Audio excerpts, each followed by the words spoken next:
A word to the wise, we are an explicit podcast tackling content with adult themes as well as entering spoiler territory if you aren't caught up with us. This week, that would be through Chapter 10 of The Lost Metal by Brandon Sanderson, the final book in Era 2 of Mistborn.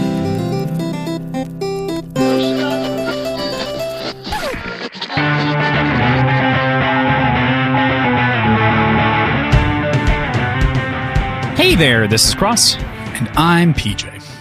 And we are Words and Whiskey, a podcast for veteran and novice readers alike. We tackle fiction novels and love to talk about what we're drinking. You should think of us as your intoxicating weekly book club. I love this book already. I don't really have anything else to vamp on. I just really love this book.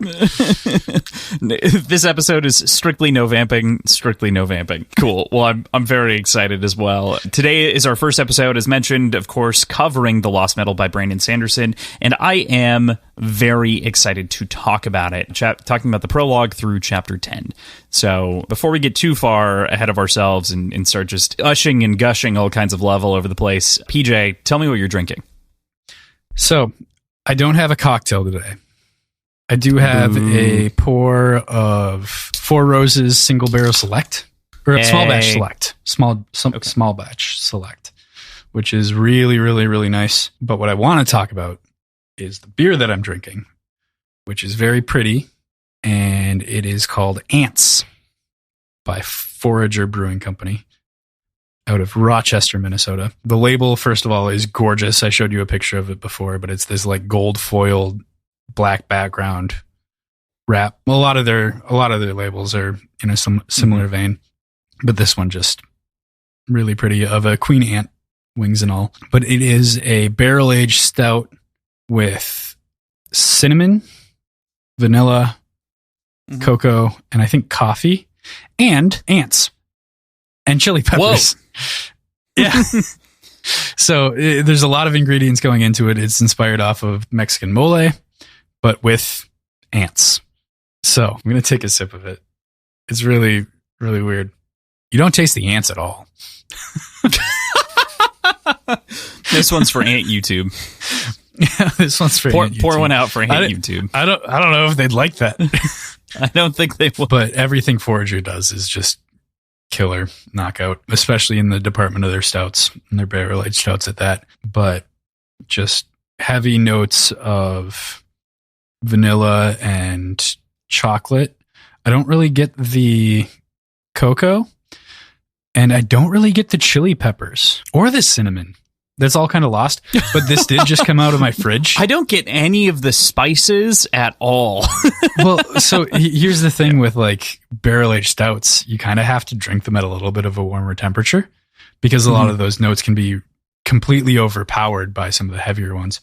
So letting it warm up a little bit is usually the right way to go.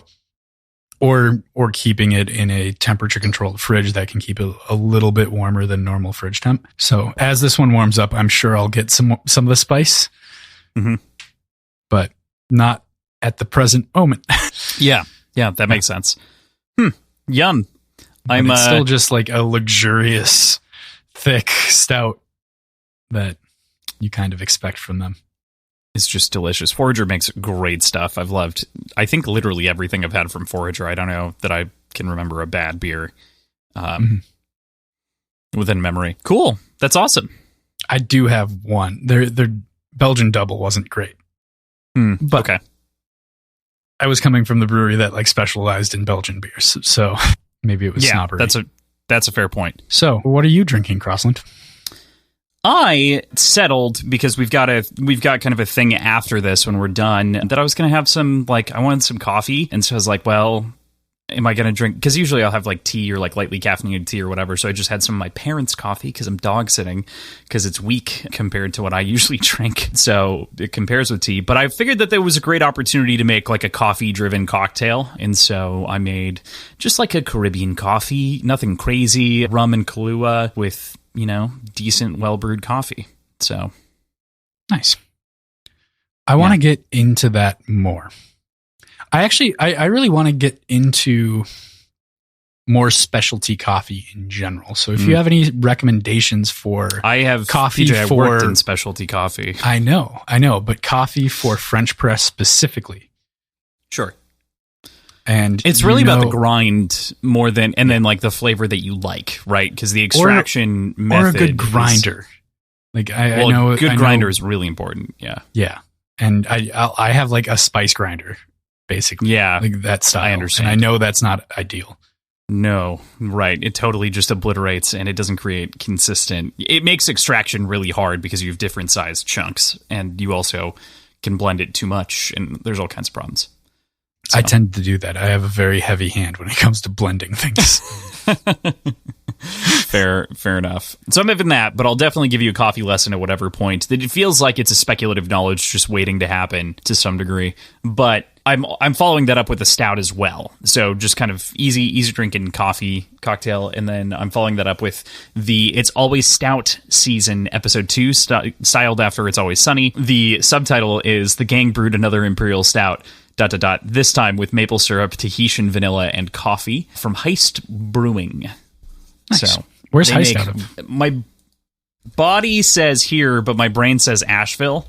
So I'm going to double check. Charlotte. Okay. So I was close. I was in between. Actually, I wasn't close. But my parents picked up a bunch of heist brewing stuff when they went this fall. And so my dad, when he left for the trip that they're currently on, was like, hey, drink some of the stouts that are in the fridge because they're going to be close, edging on quality. The last time that he had one, he was like, it was kind of falling off a little bit. So go for it. Interesting. Yeah. Nice. So it's super good.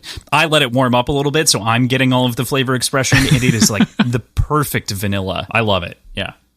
I am starting to get a little bit of a lingering heat on like the back of my throat. I haven't tasted any of the peppers yet, but I can feel them. So drinks like Philadelphia maple syrup. I've had so much Philadelphia maple syrup that I know exactly what that tastes like. It's totally what I get here. Nice. Good deal. Speaking of maple syrup.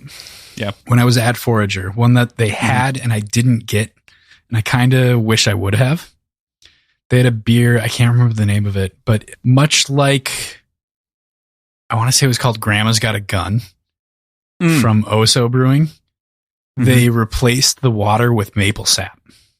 So they used maple sap, like raw maple sap, which is like, if you don't know about like the process of making maple syrup, it takes 40 gallons of sap to make 1 gallon of syrup. It's reduced that much. So it's very, very watery still, so it can be used in that way. But I would have loved to have seen how they did with that one, because I really liked Grandma's Got a Gun. That's honestly such an interesting idea. I would agree with you. I definitely wonder how that turned out, because that is fascinating. I also wonder if it was a pain to clean out of the tanks and everything else. If it was any more painful than anything. I can't imagine it's that Probably crazy. Not. But yeah. Just curious. I was just thinking, and I was like, I wonder if that was extra painful or anything like that. It's like pure maple syrup pretty runny to begin with. Yeah, right. So what is the difference between Philadelphia maple syrup and regular maple syrup? Philadelphia maple syrup doesn't exist.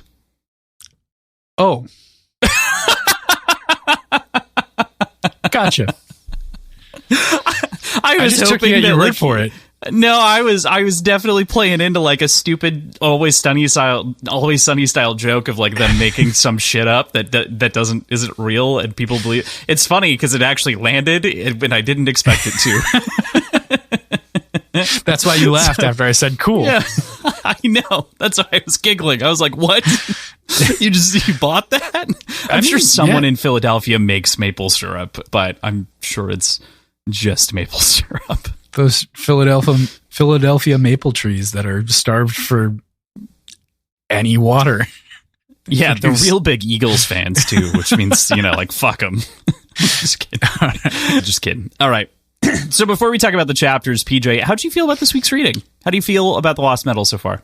I think this is my favorite book of the series so far.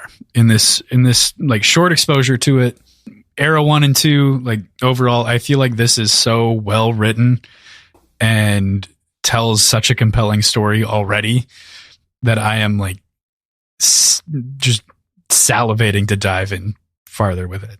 I'm very excited by that prospect, and I can tell you that when I picked it up, I was I wouldn't say that I was dreading it necessarily, but as we know from last week's episode, Secret History left a very funky taste in my mouth that tarnished. You're not supposed to eat books. Yeah, right. That tarnished a lot of other things in appreciation for the series. But picking up this was like a dose of dopamine in a completely different way. And I don't just attribute that necessarily to like coming back to the world and everything, but for me, one of the things that I picked up on listening to kind of the prologue and everything else is, and one of the reasons that I really like the book is, I think, and I feel like I can attribute this to some degree, but Gillian Redfern edited this one, who's usually the UK editor for the books, and so usually she would just do dialect changes and stuff like that. But she is the editor for a number of my favorite books. And I feel like I can feel her sort of tone oozing out of this more than I like in between things. And I think that she just has such a good grasp on how to construct and order things properly and emotions and feelings that this feels like a completely different entry from all of the other books just on language alone. And you feel that in the first 10 chapters already. It's crazy. I was blown away when I opened it. I was like, what the fuck? This feels so different than the rest of Era 2. It does. It's a very, very different vibe. In the best ways. So I'm very excited to talk about it. I agree with you. This was the first section that I actually ended up being able to listen to, and almost exactly where I stopped when I was in Texas. So this was kind of a combination of the flights afterwards. And this is basically exactly what I listened to on that first day having the book flying out of Salt Lake. So when I left you, this is basically what I was able to get through. So cool. All right, I still want to talk about this because I do love it. I do want to bring something up, though, that is sort of a general theme as well, that gets into the Gillian thing. And we'll talk about it more when we get to these bits and these kind of comments. But so Gillian is the editor for the first Law series and for Joe Abercrombie as well. And I know that you haven't read it, right? And I know that you're nowhere near it. But I feel like a part of what I really appreciate about this book is Wayne and Wayne's jokes. He has completely dodged what otherwise felt like caricature at moments and times in the other story, and not only feels more real, but the jokes are more hurtful and worse in every, like, they're more misogynistic. They are groundedly bad, as opposed to someone's attempt at telling a bad joke who doesn't maybe know. Like, does that make sense? Like, it's almost like it was missing an edge, and he has an edge now, and it was missing that edge before, I think. So it's interesting that you bring it up in that way, because I perceived it as like a temperance. Oh God, no! In a sense, that's interesting. Not in content, but in like cartoonishness, if that makes sense. Like he feels like a real person telling misogynistic jokes, not like a cartoon character spouting off something. Yes, exactly. Like, yeah, I understand what you mean. Yeah. So I think we're on the same page as far as like where Wayne's character is, and I think we both agree. But I took it as like let's settle this a little bit and like take the highs out, and you saw it as like an amping up of specific points, or you focused on it more. Like, they both happened, but it got brought to a point of realism that I think I appreciate. Exactly. Yeah. I mean, like, to me, the editors for the first 3 books would have never made a joke about a prostitute the way that Wayne does in the first couple of chapters in this book. Like, that is kind of the intent of like what I'm trying to get at, is like content is suddenly on the table in some ways that it previously felt like there were restrictions and like guide rails almost, which made Wayne feel not like he's depicted as this unhinged character, but he doesn't feel unhinged. Like, he is and isn't, you know what I mean? Within temperance kind of, and within that kind of caricature, like we were saying. But now it feels like the wheels are off, which is a great thing. I'm wondering if that's strictly an editor thing, or if that feeds into what Brandon talked about in that welcome ceremony or that release party speech that he gave, where he said the gloves are off. And I know he was specifically talking about crossover between different series, but I wonder if he's just kind of leaning into some of the more adult themes in general as well. That's interesting, because Stormlight does lean a little bit, I would say a little bit more adult overall. I mean, it's just got a longer page count, so you can do more with it and expose themes more accurately, I think. I mean, at the very least, at Brandon's pace of storytelling, you can expose themes more accurately with the page count. And he can build more complete characters in the way that he does. But even those books at times feel like they're kind of tempered by guardrails. And to me, I feel like for me personally, given the experience that I have with the other works, I would give this trophy to Gillian Redfern on the whole thing, if that makes sense. I'm not saying that there aren't things that like hit this note in other places, but this feels, I would attribute it most considering what I know and taking in all the information that I have that I know that you don't entirely have, and I would give that little trophy to Gillian. And I so badly want her to edit all of the rest of them now. Give her Stormlight 5, please. Like that's my like core being responding. But there's more to talk about here. I can't talk about all of it, but it already felt that way in the first 10 chapters. After I heard that in the prologue, I was like, oh, I can like kind of feel that same oozing that I do to some of these things that you do from, oh God, it's just so good. Yeah. Cool. All right. Time to talk about the actual story. So getting into the prologue. Oh, we cut to young Wayne and his bed, and this is the first prologue that we haven't had from Wax's perspective. Our first sort of trilogy of books cover prologues from Wax's perspective, and we jump into Wayne and get a picture of what his youth looked like here. And it's simultaneously, the entire thing is simultaneously very adorable and very tragic. You can see where Wayne ended up becoming the person that he is to some degree because of the impoverished state of living and because of kind of the track that he set up on. But you can also see sort of the whimsy at an early age. His stories and dreams of Mistwraiths under the bed and like reaching for him and like all the different mannerisms that he never grew out of because he didn't really have a parent or parents at all. And so, I don't know, it's just so great. And you can see and feel how you set up for the crime that he eventually commits, that we never see, of course, but we know and feel from previous exchanges. Yeah, this prologue is so good. It is, as you mentioned, tragic and insightful, and Wayne's character is built and shipped by this age, basically. Like this is his formative years, obviously, but like there are so many things that you can tell he just never grew out of, or has always been a part of him. His rationale behind things, his choices, the idea that like it's better to not have a bed because you can't get grabbed by a Mistwraith. So like I'd prefer to have this mat on the floor. It's an outlook thing. It's a character thing. It's great. He's already seeing he's seeing things as equations and as trades already at that age, right? Like it's not strictly a trade, but because of X, Y happens. So get rid of X so that Y doesn't happen. That just feeds into the whole methodology of character. I love that you brought that up because it's totally also there inside of this exchange. Yeah. And his mom is just such a lovely character. I mean, I adore Wax's mom in this section. I think that the fact that she tells this story to this kid, it calls to me like prologues in like old Disney movies do, where you have the mom character that dies mysteriously or that disappears, or, you know, there's just so many different moments where like that parental figure is gone. And this just feels like that in just a horrifically painful, tugging way. You know, she works in this red mine, as we hear it described, and it's described again wonderfully, given a ton of adjectives to kind of make it out to be this beast that's in the distance that she goes and works at as a part of this industrial revolution pre-union and has lost other family members to it. You know, it's just so great.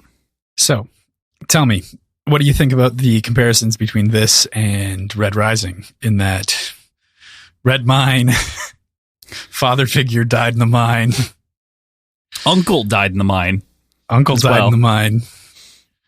Seemed pretty on the nose there, huh? You know, it's an interesting comparison now that you bring it up. Yeah, I didn't plan that, of course, because I didn't know that this book was coming out. I can't claim any sort of, you know, grand planism on this one, unfortunately. Yeah. Wouldn't have put it past you though. Yeah, very true. Very true. But she tells these stories, and the thing that gets me, and it's not necessarily made factual here, it's made factual later by Wax, but one of the things that shook me in reading this is that the stories of Allomancer Jack is a genuinely real person and not just an Indiana Jones-like character that's in the background. And so my brain, because it's always seemed like he's a fake gentleman explorer that's just being written about, in a sort of quasi-fictional way by his assistant, has always felt like it was just this joke. And the guy's fucking real. I have to reevaluate all of the broadsheets now. Yeah. Well, do you though? Because no, they're mostly lies, but yeah. Remember that similar stories were told about Wayne and Wax. Right. They spawned their own sort of, I don't know if it got published in the same way that these ones did, but the rumors got around that were obviously exaggerated and not necessarily true in the slightest. Yeah. So it makes sense to me, but that roots it and creates this super well weaved story out of this previously side broadsheet only character. Well, there's a whole fucking novella, PJ, that I skipped for us reading it because I didn't think it would matter, and now it's oh, the guy's real, I guess. Fuck. So, yeah. Oh, well. But, yeah, it was one of those things, too, that hit me inside of this reading, and especially between kind of Mom and Wax. It was not something that I had ever pieced together as him being real. It always felt like every time that Wax had talked about him previously, he was or like that fool Jack. And so it always implied to me that they were talking about him as a role model from the broadsheets, he was a fraud or a fake. And this instead proposes that he's real. His exploits might be fake or obviously overblown, as estimated by Wax in the papers, but still, the fact that he's a real living, breathing person just blew my mind, and it shouldn't have, but it did. Mm-hmm. Yeah. It's pretty crazy. Yeah. Right. But the prologue ends in just the most tragic way until the next day, where there was another collapse at the mine and his mother didn't come home. And it's just such a sad and somber moment to end this whole thing, which is otherwise very hopeful about Wayne's future and what's going on for the family. Like any mother would tell their, son, and it hurts.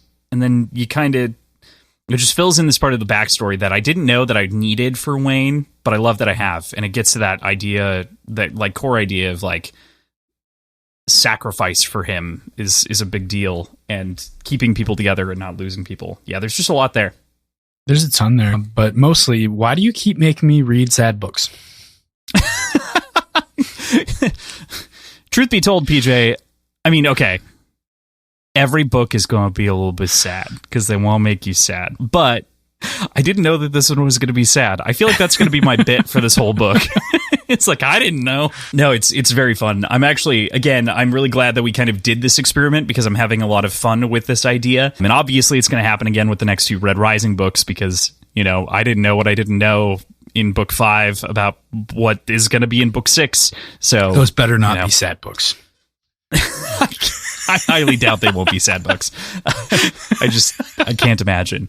No, of course one thing not. I mean, highly unlikely that they'll be sad. They're just, butterflies and rainbows and planets exploding. Okay. I wanted to make mention as well, something that I really appreciate about this book is that it doesn't waste any fucking time. It is so expeditious, and these chapters are really short and juicy. They're filled with exactly what they need every single time. And nothing more, no fluff. It's just smooth sailing. So we're not going to be talking as much as we do at every chapter, but that's because previously one of these chapters would have been 2 or 3 chapters. So, yeah. Yeah. Cool. Yeah, that's pretty true. Right. I mean, so far, at the very least, there are a couple of chunky chapters near the end, but they don't waste time either. So it's good. Cool. All right. With that, let's go into chapter 1. So we fast forward 29 years from the prologue, but it's been roughly 6 years since the end of Bands of Mourning. Moving over to... Go ahead. I feel like I was pretty on the mark on that one, right? You pretty much nailed the age, yeah. Yep. Cool.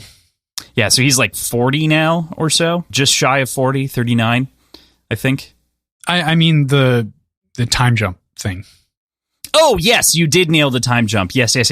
You totally nailed the time jump between the books. Yeah, no, I don't know if you caught that. I knew that there was a time jump when we were recording the Secret History stuff, and even the end of Bands of Mourning. What was our recording in Texas? I was definitely being cheeky with you because I also had read the prologue before because it was published way ahead of time. That was the only thing that I read before the book came out. And then I read the first chapter says the 29 years later. And so I knew that because it was at the bottom of the prologue. So I was like, oh, yeah, okay, PJ was right. Good guess. But cool. So we move from Wayne into Maricy's perspective, and we start the story with her and Wayne taking on an investigation of the set in a sewer.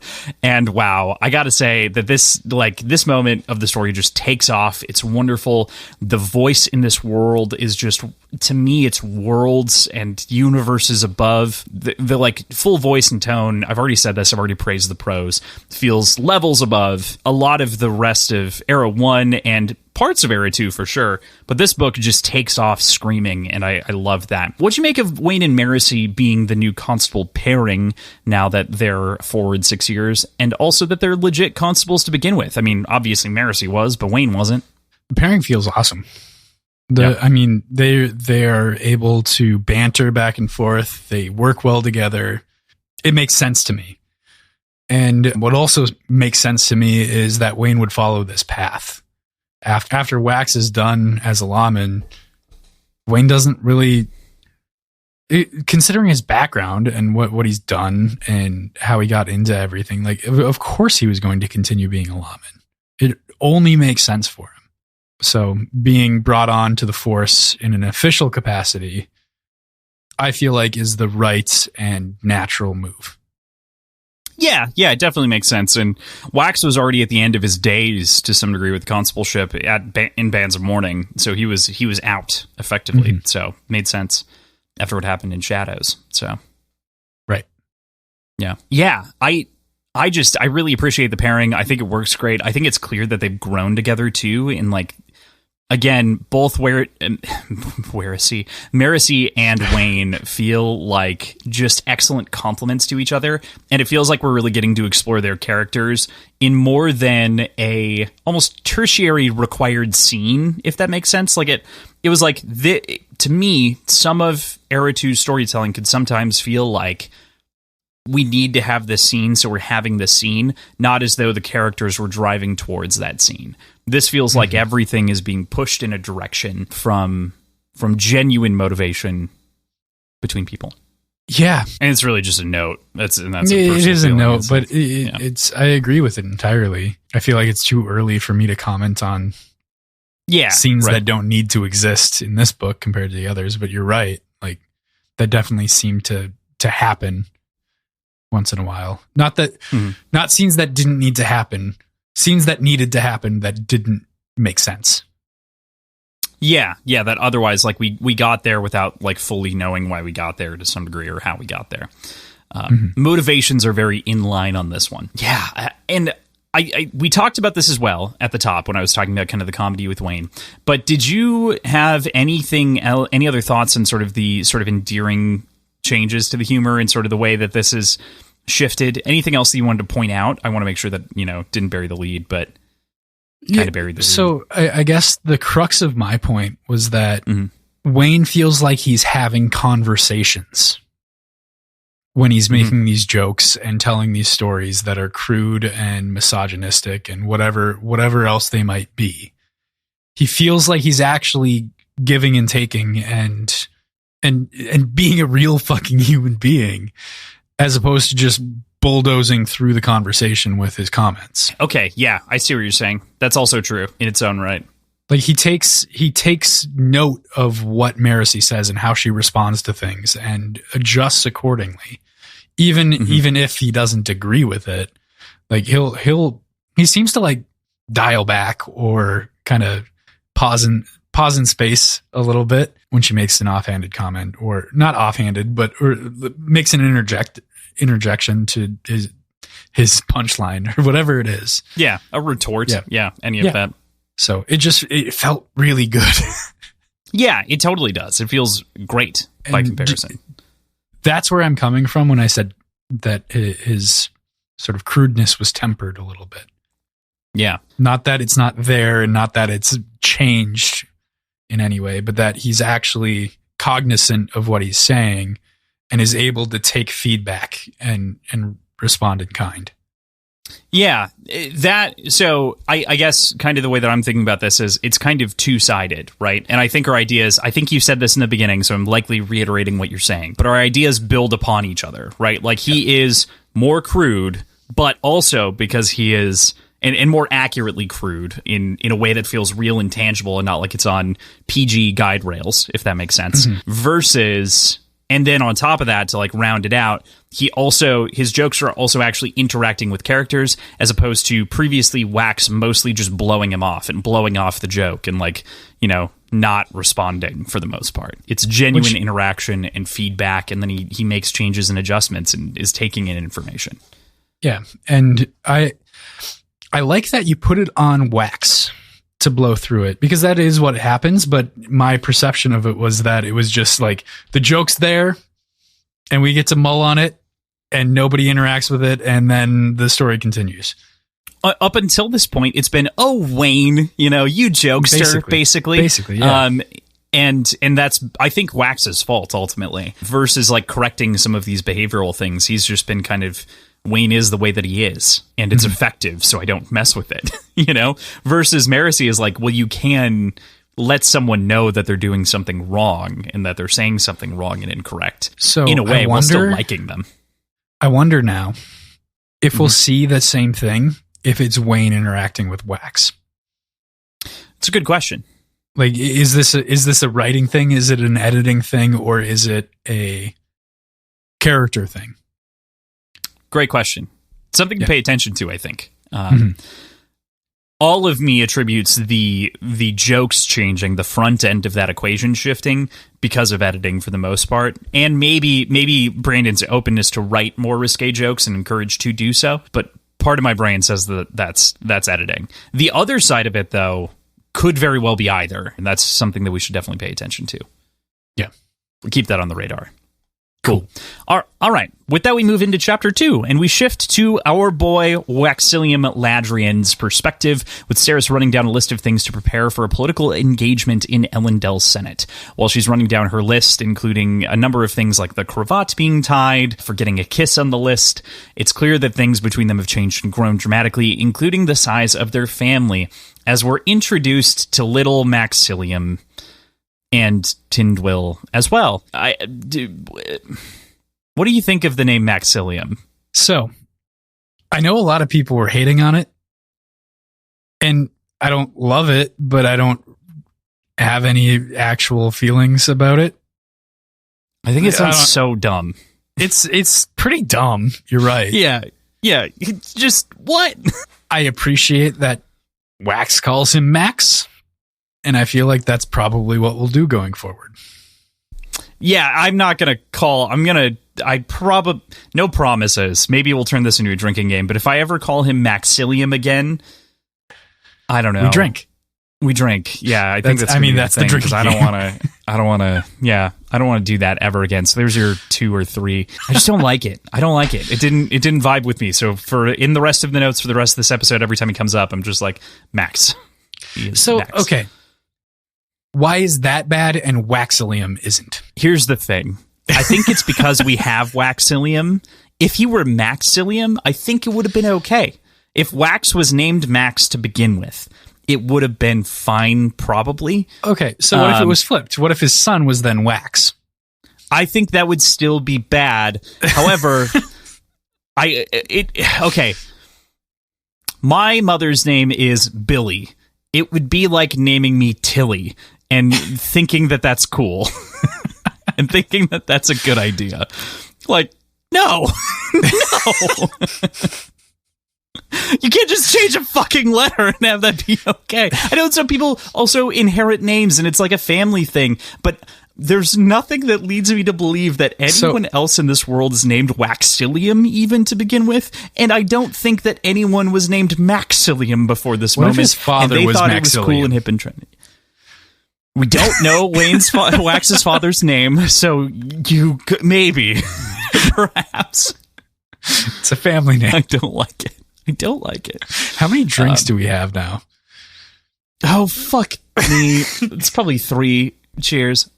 Anyway, Tindwill's great. I mean, like, makes sense. It's a logical name to happen and a classical name, and it's like, cool, honoring the history. Totally get it. That actually, though, I want to bring that up. Within the Terrace people, Tindwill was kind of an outcast.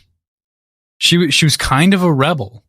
Like she actively went against the Synod's requests and only at the end did she actively do it. But only at the end, but that's when it's important. Right. Yeah. I agree. But so does this say that the Terrace people have accepted Tindwill like the rest of Ellendale has? Or does that not really matter? I don't think we have that answer yet. I like where your head's at, but I don't know that we get the answer here at the very least. And I think that's a really good question because in the same degree, like Sazed was a rebel, was rebellious, and saved the world by being a rebel. But the society that we see of Terrace people, Terracemen, is really isolationist still. Like, not a whole lot has changed from the foundational days to some degree within the Terrace people, so far as we're made aware of the couple of sects that we know. So, yeah, it's a great question. Yeah.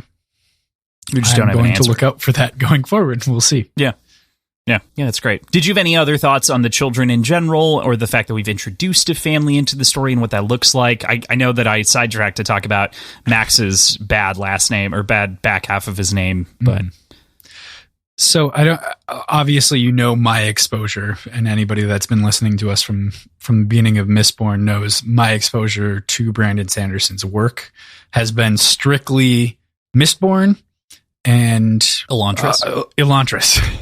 And now like half of or 3/4 of Warbreaker at this point.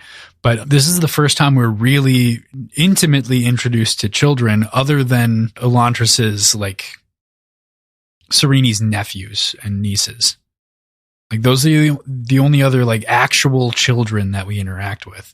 So it's clear to me, I think, that Brandon has been wanting to write, like, real interaction with children because he has several of his own and he has a lot of experience there, a lot to draw from. So it felt very natural the way that it reads. Yeah. I really adored when I heard it for the first time, when little Max comes on and also has his list and has cat picture and then dog picture. I did giggle. Like, it was very, like, innocent humor, but it was so sweet and heartfelt. And I think I agree with you. I think that, I think that Brandon captured that well. Whether or not that's representative for a 5-year-old's capabilities, that's in and outside of the question. I think, to me, it's a question of, like, did it work? I think it worked. Yeah. And I think so. I think I've got cousins that are around that age. I had cousins that were that age and siblings when I was old enough to...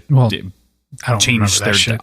So 13 years ago puts me at 15. Yeah, I had siblings that were... Yeah, I was 15 when Claire was 5. Yeah, and I think that I could confidently say for Ryan... Or 13. I was that 13. She was doing stuff like that. And for Corbin, he had a speech impediment, so it was a little bit different. Or a speech problem, so it was a little bit different. But... Mm-hmm. It's all good. Like, nothing wrong with them, obviously. But it didn't strike me as like a particularly like gifted 5-year-old. No, right? Yeah, I would agree. Cool. So, as we move from the family scene here that happens, we move into the Senate hearing, and we made it successfully into a larger political sphere in this universe, finally. And I fucking love it. This is so well executed. Like, I really enjoy, obviously, I've said before, my favorite Mistborn Era 1 book is Well of Ascension by a country mile after Secret History ruined Hero of Ages for me. Well of Ascension by a country mile because of some of the political stuff, and he's like teasing at some of this stuff, and he's getting there, and I like the societal moves, but this is what I wanted out of those scenes. This is like the like shake me by the shirt sort of political stuff that I wanted, and I love it. It's got such a great setup, even from earlier segments in Era 1. I mean, like, it just harkens back to some of those moments, even with some of the names being shared from Era 1 houses also makes it kind of feel fun and grounded. But fuck, I love it, and I love how Wax approaches it. It almost has this aura of Phoenix Wright kind of like shouting down and like pointing, and the sort of, you know, like ridiculous versions of lawyers in court I kind of get from Wax's speech here, which is, I think it's fun. It is fun. And like, is it clear that I love this book? you and I, maybe unsurprisingly, have pretty similar tastes. Like, why did you get me into doing this? Because you and I share a love of most of media. So like, I think I agree with you on the point about Well of Ascension, on the point about like this political stuff. I was sharing with you halfway through, or like not even halfway through. It was like 10 chapters into Warbreaker, how much I loved it because of how much it reminded me of Elantris and all the political stuff that was going on. Like, of course I love this scene. It's great. Yeah. We get another name drop of Michelle. Yes. The veteran of the show, which was great. Who's a I go to the movie. Anyway, properly like named. Oh, you did. Great. Yeah. Perfect. Like proper lord, or is she referred to as a lady or a lord? I can't remember. Whatever. She was referred to as a lady, but I believe that she's a Senate correctly. Senate seat. Senate seat. Yes. Thank you.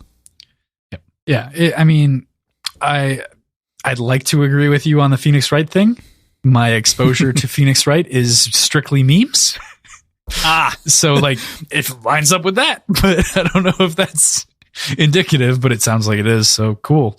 Yeah. I think it's fun to phrase it this way, so I'm going to do it, even though Twitter isn't dead or anything like that. But do you remember, I don't know how much time you spent on Twitter, but there was a popular feature where you could tweet at a bot and it would create a Phoenix Wright interrogation scene out of a thread where people are arguing, and it would turn it into a GIF with the dotted text underneath. It was one of my favorite things that existed on Twitter. Basically, it was an unroll into Phoenix Wright court scene, and it was always the funniest shit. I loved it. I love that degeneracy. It was some of my favorite stuff.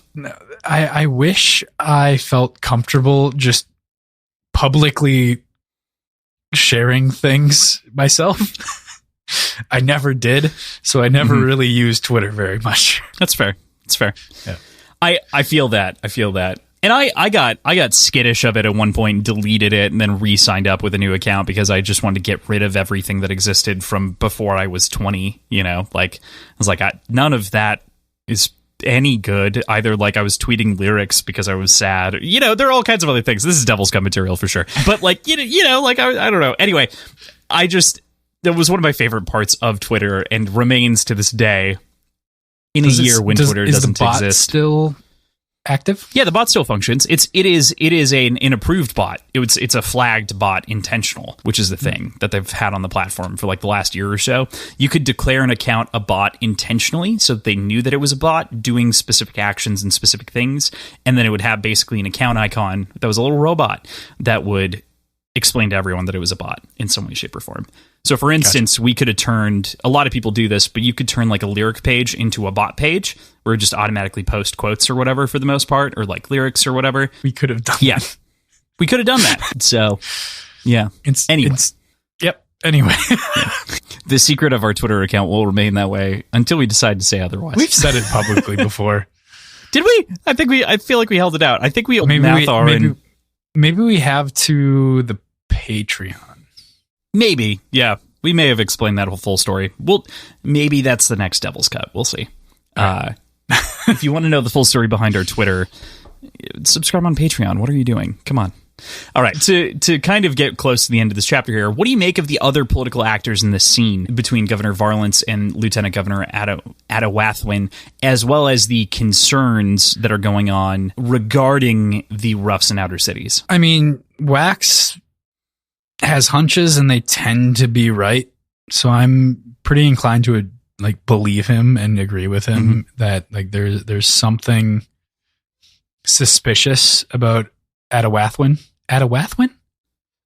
Did I say that correctly? Yeah. As far as Varlance goes, though, and being kind of a just public figurehead, as it were, yeah, it sucks.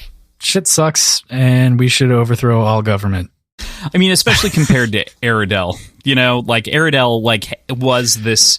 could not possibly be an Alamancer because he didn't have any of the blood in him that could have, had no terrorist capabilities, and made a great leader. He was in a really unique position, and everyone acknowledges it as such, it seems. And now Varlance is a different breed.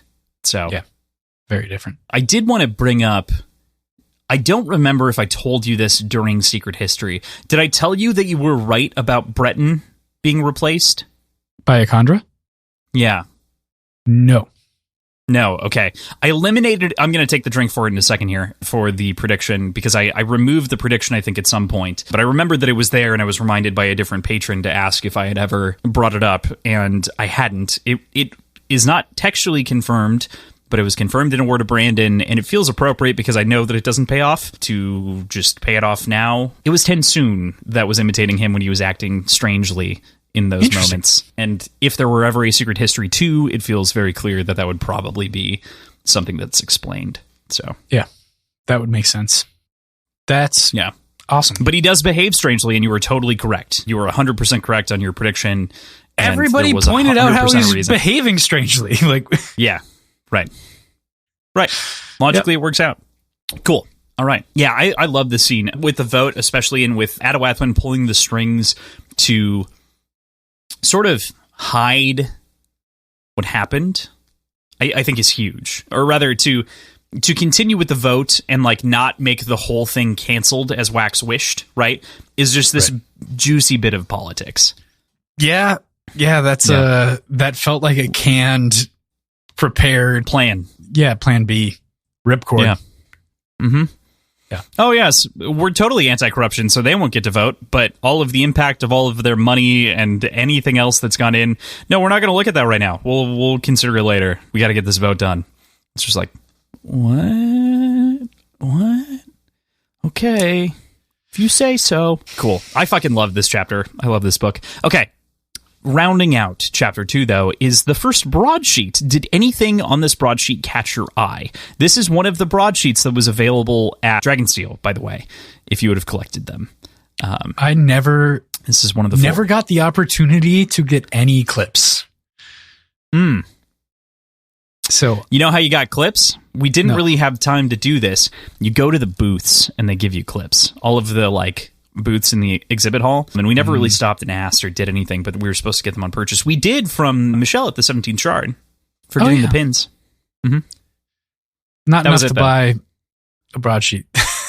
No, I think you gave me yours because you're like, I'm not going to hang on to this. I'm gonna lose it. Yeah. So yep. I think I've got 10 clips or 12 clips or something like that. So yep. Rich man over here. Anyway, what'd you make of the broadsheet? What do you think of the broadsheet? Anything shout out at you? The biggest thing that caught my eye was the comment about the neighbors to the south bringing war. Mm-hmm. And it felt just so... I mean, what else is this but propaganda, you know? So, but this really leans into it, and this feels like direct warmongering to a certain degree. This truly feels like Yellow Papers at its worst. This is becoming the previous ones kind of felt like memes of Yellow Papers, they felt like derivative versions to some degree. This feels like it actually has purpose. Yeah. I've said it at the top of the episode. I'll say it again. I probably won't shut up about it for each and every one of these episodes. But to me, this either reads as Brandon having high intent for what he wanted this book to really go out with, like a serious bang, and like maybe he wasn't taking the other two middle books in the series as seriously as he wished to, or this is an editor's touch, and it's impossible almost for us to discern the difference.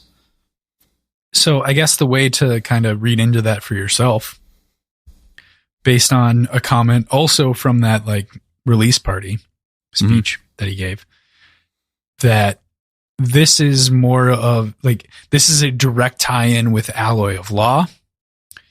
Yes. Yeah. And the middle two books are direct tie-ins with each other. And that's how this like quartet works. They're more like pairings. So for anyone who hasn't listened, what Brandon did in Silent Speech, highly recommend it. It was great. And it was really kind of a great exposition of what a writing process looks like and world building and kind of his life up until this point. I think if anything else, one of the things that I appreciate the most about Brandon Sanderson is how transparent he is with his process and what he does. You know, I think that that's excellent, and I really appreciate that. Even if I can be really harsh on a novella, I appreciate everything else he does. Or two novellas. There's another one that I don't exactly like. It's fine. But that was a big takeaway for me, and something that you literally turned to me and elbowed me in the moment when you'd said it, because you're like, oh, we got another thing to talk about. Because I'd always been making the jokes of it being a single book and then a trilogy, because that's what he had said up until that point. But now he's like, now that it's done, it feels like two duologies, but the duologies are the inside and the outside books, which is fascinating, I think, to think about. It's all a part of the same continuity, of course, but they're paired very differently because of the way that they were written. You know, Alloy of Law was written on its own, Lost Metal was written on its own, and Shadows of Self and Bands of Mourning were written hand in hand. So they've got different approaches. Yeah. But I guess where I was going with that was, does that seem to give some insight into any of this so far? I don't know if it does with the broadsheet necessarily, but I see what you're saying. I feel like this goes into the gloves off comment more than anything else, which also feels good. I'm not going to, obviously we can't talk about the results of things without you getting there, and I'm not going to even touch on them. It's interesting for you to also know that the gloves are off. Let it be known that like you had an expectation set to some degree that there are connections. I had brought up previously that it was a fear to some degree because we haven't covered them yet. We haven't talked about things. Regardless, yeah, I mean that was truly like concerning for me when he said that. Was like, am I going? Are we going to have to delay this so I can read the others first? Or like, what was the process going to be? Yeah, I settled on no. And I think that in part I settled on no because I think it will be an interesting thing to consider this as just a series for the most part, with the exceptions by the end of this of Elantris and of Warbreaker. By the time, you know, we're done with this book, you'll be done with Warbreaker as well. So yeah, and then we'll begin the 4 solo novels and whatnot next year. But anyway, kind of getting back to the core thing here, at the top when he was saying the gloves are off, to me that also felt like a moment in which he was also like, taking the gloves off in this context also feels like committing to the best version of what he wants to write and not holding himself back in any way, shape, and form. And so I think that also has the potential to just yield a better written book because he doesn't need to be so closeted about some things that he wants to talk about more actively. So that's my other thought with some of this it's like, I can be more direct now. I don't need to be so abject about some of these things. So yeah, that makes sense. Makes sense to me. That was my thought. So for me, that also plays into the seriousness of the broadsheet. It kind of changes in tone, but it still keeps some fun stuff, right? Like there's the whole story that happens with the two Khandra talking about merging. I listened to that part so many times. I listened to this broadsheet so many times because I thought that was always so funny in the way that it was delivered, because it's the only time that I heard in this entire book where it used 2 audio tracks at once to like overlay and create the sound of Michael Kramer's voice saying merge in 2 different accents to become one. It was so cool. It was just so weird and fun. Yeah. I loved it. Yeah, that was weird. Yeah, it was neat. I liked it. It was super cool. But yeah, obviously that doesn't happen. People, the Koloss and the, I don't think it's a Koloss. I think it was when you're human, the Koloss. Yeah. Two Khandra can't merge like that. Maybe they could. Why not? Maybe. Yeah. Who knows? These All right, sheets are right sometimes. Yeah, it's true. They could predict a number of things. Getting into chapter 3 here, we move back from our political tension scene to Marcy and Wayne chasing down their lead. And again, Wayne comes out swinging with another dose of his humor relating to women being mysterious and maybe not of this planet. Or what was the bit? Was it not normal people? Yeah, I think it's women aren't normal people. And Marcy's first off... It wasn't that they weren't normal people, but he was talking about the distinction between women and normal people. Yes. Meaning men. Right. Right. Yeah. Implied. Right. And that was Marcy's way of taking it down. And quickly, Marcy puts him in his place, like we'd kind of spoken about before. I just really liked this exchange because it has that feeling of camaraderie and companionship. And it does get to what you were saying earlier, where it feels like there is this temperance finally for Wayne, where he's got some pushback on things. He can't just run roughshod. And I think that's good. I think it's great. I think it's well executed and lends a sense of realness to this whole story that otherwise skated near caricature. And I think it makes for better jokes. Yeah, right. Like, I think the jokes hit harder when you actually have feedback on them. Mm-hmm. Right. Yeah, I mean, as a find reader, them funny, like isolated, find them funny or not. The context makes it really funny. The conversation is funny. Like the fact that Marcy has to take this down to begin with is humorous in some way, and the way that she approached, like it's all good. Yeah. This duo hits so hard. Mm-hmm. Way better. Like Wax and Wayne feel like a sheriff and a deputy, right? Marcy and Wayne feel like a buddy cop comedy. Yeah, absolutely. They totally do. By comparison, like it's very different, but it feels better in a lot of ways. And I also think that they kind of make a better pair as such. You know, more to explore there, of course, because we don't have a full story under our belts yet. But I like the pairing quite a bit. I do too. And of course, we're reminded of the mission here. This is a part 1 after all, and so it does have to catch us up on some of the stuff in the previous book. Although I will say, again, I think this does it better than any of the previous books. It buries and submerges a lot of the like reminders of allomancy and stuff like that by just making it very clear. The only thing that it spends a little bit of time on a little bit later is the Allomantic cube. Just as a reminder, because it was complex to begin with and reminds us of some of the technicalities there because it becomes important. But we're reminded of the mission, tracking down Trell, this foreign god whom is potentially as powerful as Harmony himself. Wayne notices as they're sneaking around that one of the guards has a nearly unbeatable hand, a survivor's suite, which is just like such a great little nod. I mean, to be like the top hand in its own right, like a royal flush. Good for you, Kelsier. Yeah, you're somewhere out there. Fuck. That's got to be it, right? It's got to be basically a royal flush. Yeah, I assume the equivalent.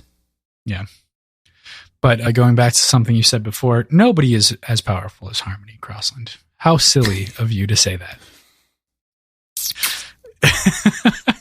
I don't know. Sometimes I feel like I'm gonna drink.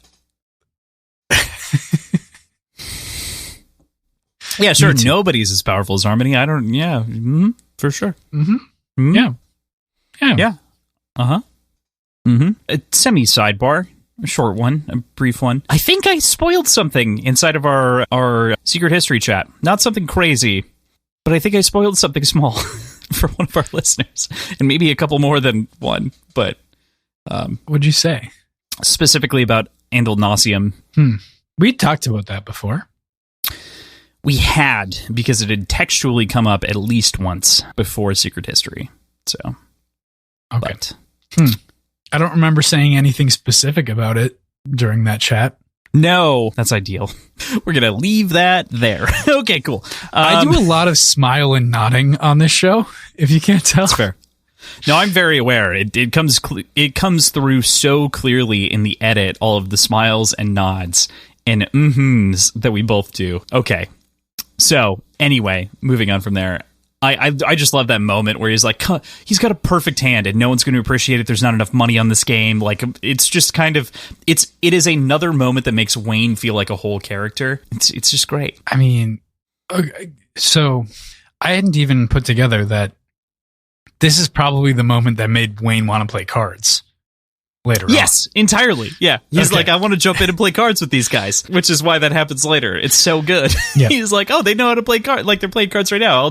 I'd love to jump in and play a hand with that guy, you know? Like, yeah. It's a perfect callback. I don't know. I love it. Okay. It's so good. But we're inside of Maricy's perspective, and we get all these small details about the set, which again catch people up on the entire idea, but also gives us new information at the same time, which is something relatively new, you know, within these sections. Is not only refreshing us on old information, but adding context, which is that of a cycle, of which we know Miles to be, kind of in the past now attributed, that he is a cycle as a part of the set, and how this whole thing is built around cards for the most part in different hands. And of course, the scene ends with Wayne explaining one of his famous trades with a half-meat bun, and then agreeing to jump into his plan because Maricy's plan of sneaking around to make this sort of abduction and stealth action happen isn't going to work. So, I mean, we got to break down half-meat bun, right? Half-meat bun, yeah. The half-meat bun trade. That's absurd. It's iconic, Wayne. Yeah. Yeah, exactly. But something that had been on my mind for a while since our live show was when Ziva brought up that all of the names of the set could have been derived from mathematical terms. The suit was like the one kind of holdout from that, but the others would have fit into that pattern. But this kind of breaks that more definitively. Cycle, specifically. Yeah, I mean, a cycle is also could be referred to as a set or a series, which is funny, but, you know. Or if you're talking about like card games, cycling. No, absolutely. Yeah. I definitely agree with that as a concept. I think that it's more in line with cards, but it's not that it's entirely out with numbers, and cards are numbers anyway, so it's all a numbers game as is. So, but I mean, it makes sense that it's. This is what solidified my sort of. It's cards, yeah. To be fair, I want it to be math, though. Believe when I was sitting in the spoiler stream, Brandon confirmed that it was cards. So it was shortly after, that point when I was sitting there alone, and I was like, oh yeah, I wasn't sitting there alone. Mac was behind me, but as it goes, hi Mac. So. Hi, Mac. Yeah, it's just so good. It's so good. And the half meat bun, man. Like they're going to jump into action. He's like, I tried a half meat bun. Oh, Wayne. All these different moments. Okay, with that, we go into chapter 4, and then we get a lovely fight, of course. And while we're fighting, we get our usual catch-up on mechanics with the Elementic Grenade and some of its impressive uses, including storing the time bubble that she can throw behind to isolate some people out of time. On top of that, we also begin to see Alec, that the relationship with Alec has only grown in importance to Maricy, and is also a connection to the Malwish. So there's a couple of different components that happen in this moment before, the scene erupts into battle necessarily, but what'd you think? Well, So I just had a strange look on my face because I just took another sip of this beer and it has opened up beautifully. I only have sludge at the bottom of my drink, like just residual goo. It's so gross. Anyway, what I appreciate about all of this is that there is a great deal of relationship building between Maricy and Alec in this scene. And it happens in conversations between Maricy and Wayne. Like, it's almost more relationship building than a lot of the previous 6 books. I feel like this feels like a much more solid relationship than any of the other relationships that we had in this amount of time. And I mean, I found it to be really neat. And maybe it's another sort of artifact of the difference in editing. Maybe it's in evolution in the writing. Whatever it is, it feels very real. I'll give it a second place to Steris and Wax, but I agree with you. It does feel very real. It feels very tangible. Yes, but I'm going to give that a yes, but because for the first 2 or 3 books, Steris and Wax weren't anything. The first book, they definitely weren't. The second book, she was trying, but he didn't recognize what trying looked like, and he was still traumatically grieving. In the third book, it comes online. So yeah, okay, I'll concede that. Yeah, that's fine. That's basically the arc. I mean, Mm-hmm. But that's a good relationship over time. Like, we get a dynamic as it improves and increases. So, like, it feels like it's an arc, in its and that's own like 1,200 pages. Yeah, but it's only like 1,600 words or 1,600,000 words. Yeah. 160,000 words. Yeah, okay. There we go. Third time's the charm. 1.6 million words. 1.6 million words. The first 3 books of Stormlight Archive are about that long, but yep, they're all right there. Really big, really big chunky boys. I might not actually have to read them. No, we're gonna read them eventually. It's not a they're off the table thing. It's a we're not gonna read it right now. I'm fucking with you. I know. I feel better approaching theme when I know what the end result is, and I feel like I can talk to something effectively and digest it versus on the fly. However, I've nailed at least one series so far, so we'll figure that out. But which one is it? Okay, cool. Yeah, I do really love Alec and Maricy's relationship, though. Like, I think that it did happen ultimately off screen, but it does feel very natural in the way that it's brought up, and it feels like a natural conclusion. And it also is perhaps the least forced by the text, if that makes sense. Like, it is, like, everything else felt like I don't want to say an obvious pairing, but felt like the story was going to lead into them having a relationship. And Alec feels like the most tangential character to have a relationship with, and that feels great. I know that people had like brought up potentially in the fandom with a time skip the relationship between Maricy and Reddy potentially happening, but that would have felt a little on the nose for like lovers to rival or rivals to lovers. You know what I mean? Versus like this is natural. This feels flowing. like it's going to be a very interesting dynamic when it comes to more strained tensions between the two nations. Yeah, right. Right. And that's another trope entirely, obviously. Right. But it sets up a really great background for these characters and that setting really, really, really well. Yeah, totally. It gives us a lot of fuel on that fire, which I think is great. There's a little note here as well inside of the scene about Wayne being more frugal with his bend alloy, like he's actually adapting and listening to rules since the switch to being legit constables.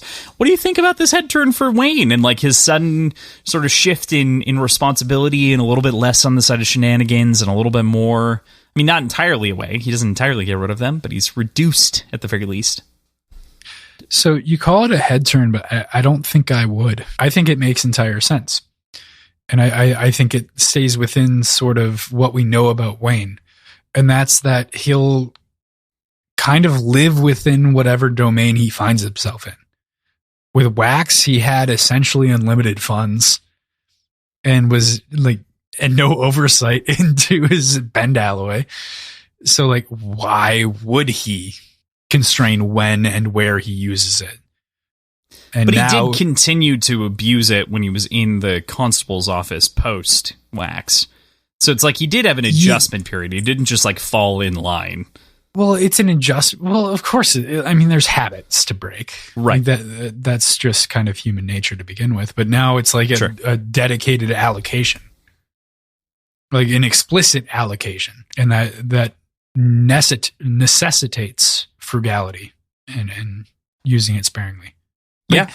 I feel like the sentiment oftentimes is that Wayne is this like chaotic character and like he presents himself that way, but I feel like he really is a rigid, structured character with an off-kilter rule set. Yeah, I think that we've made the statement that he's like lawful chaotic, and we feel like he's just looking at the whole chart sideways to some degree, but it's like lawful chaotic good, because he does have a rule set, but he does behave.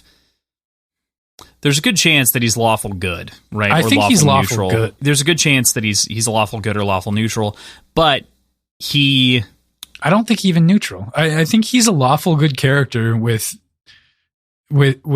sort of a chaotic presentation. Yeah, right. Yeah. Like he has a very, very rigid rule set that he follows. Mm-hmm. Given the trading, given like all of his antic, not using guns, like for a long time. Yeah, like it is so regimented and so rigid, but it's just not copacetic with the rest of society. It's not conventional. Yeah. Yeah, it's not conventional, and it comes across as chaotic. And I think truly that he's just a strictly lawful good character at this point. Yeah, I can see that. Okay. I think I can agree with that for the most part. I do still feel like, given Maricy's perspective, she thinks it's a little bit of a head turn because she sees sort of the debaucherous isn't the right word because it's not the way that he's using it, but sort of the sort of ridiculous ways that he's going about things and doing things and chaotic patterns and everything else. She doesn't see anything from it, and so believes that they're non-productive. It's just a different matter of things. I do like the read of lawful good. I think that tracks. It's interesting how you can have someone be lawful good but not necessarily be a paladin, right? Like that's... Most paladins obviously fall on the lawful side of things, but specifically, more often than not, more people depict lawful good paladins, and it's interesting to have a lawful good character not be a paladin of virtue necessarily. So, sorry to bring this all the way back to the prologue right now. Yeah, sure. But it ties in. Trust me, it ties in. His mom, like one of his last conversations with his mom is about how stealing is wrong.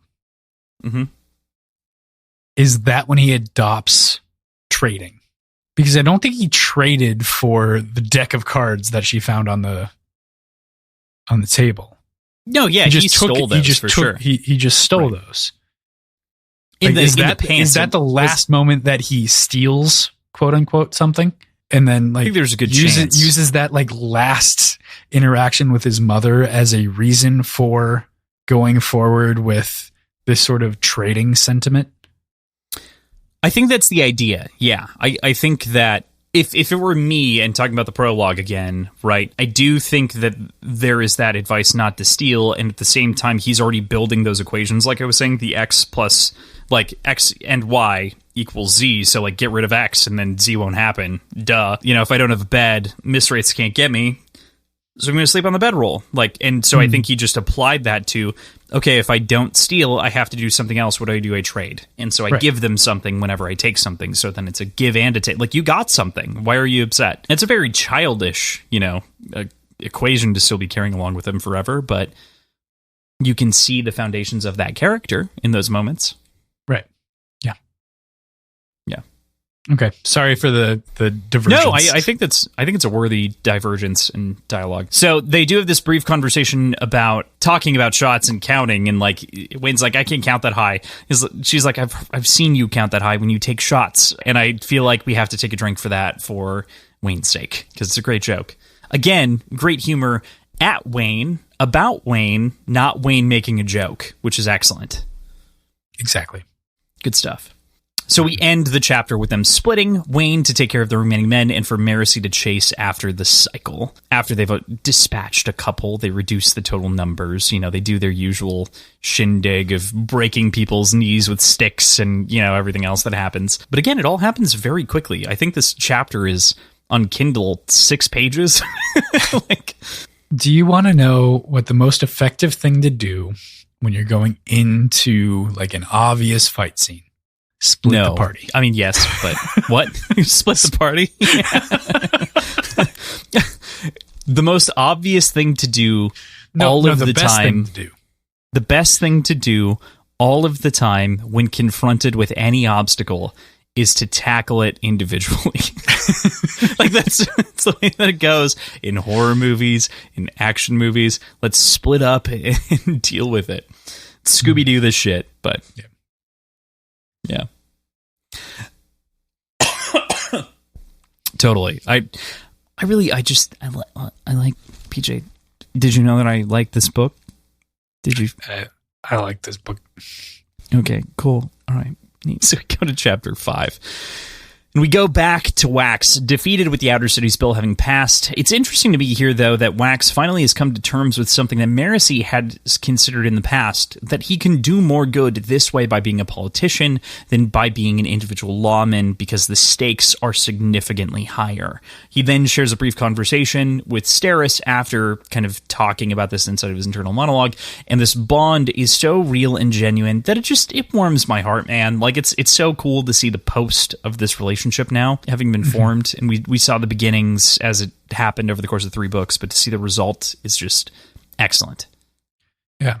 And to me, at least, there's also like a great deal of personal growth for Wax that we see here. Mm-hmm. He still has that drive and fervor that he had as a lawman, and the intensity and like his desire to be intimidating, which he leans into, the showmanship of it all. But there's a grace that he's adopted when he's on the losing side of things. He doesn't jump into, well, I'm not, it's not going my way, so let's just blast him to smithereens, that we would have come to have expected from Wayne, or from Wax in his lawman days.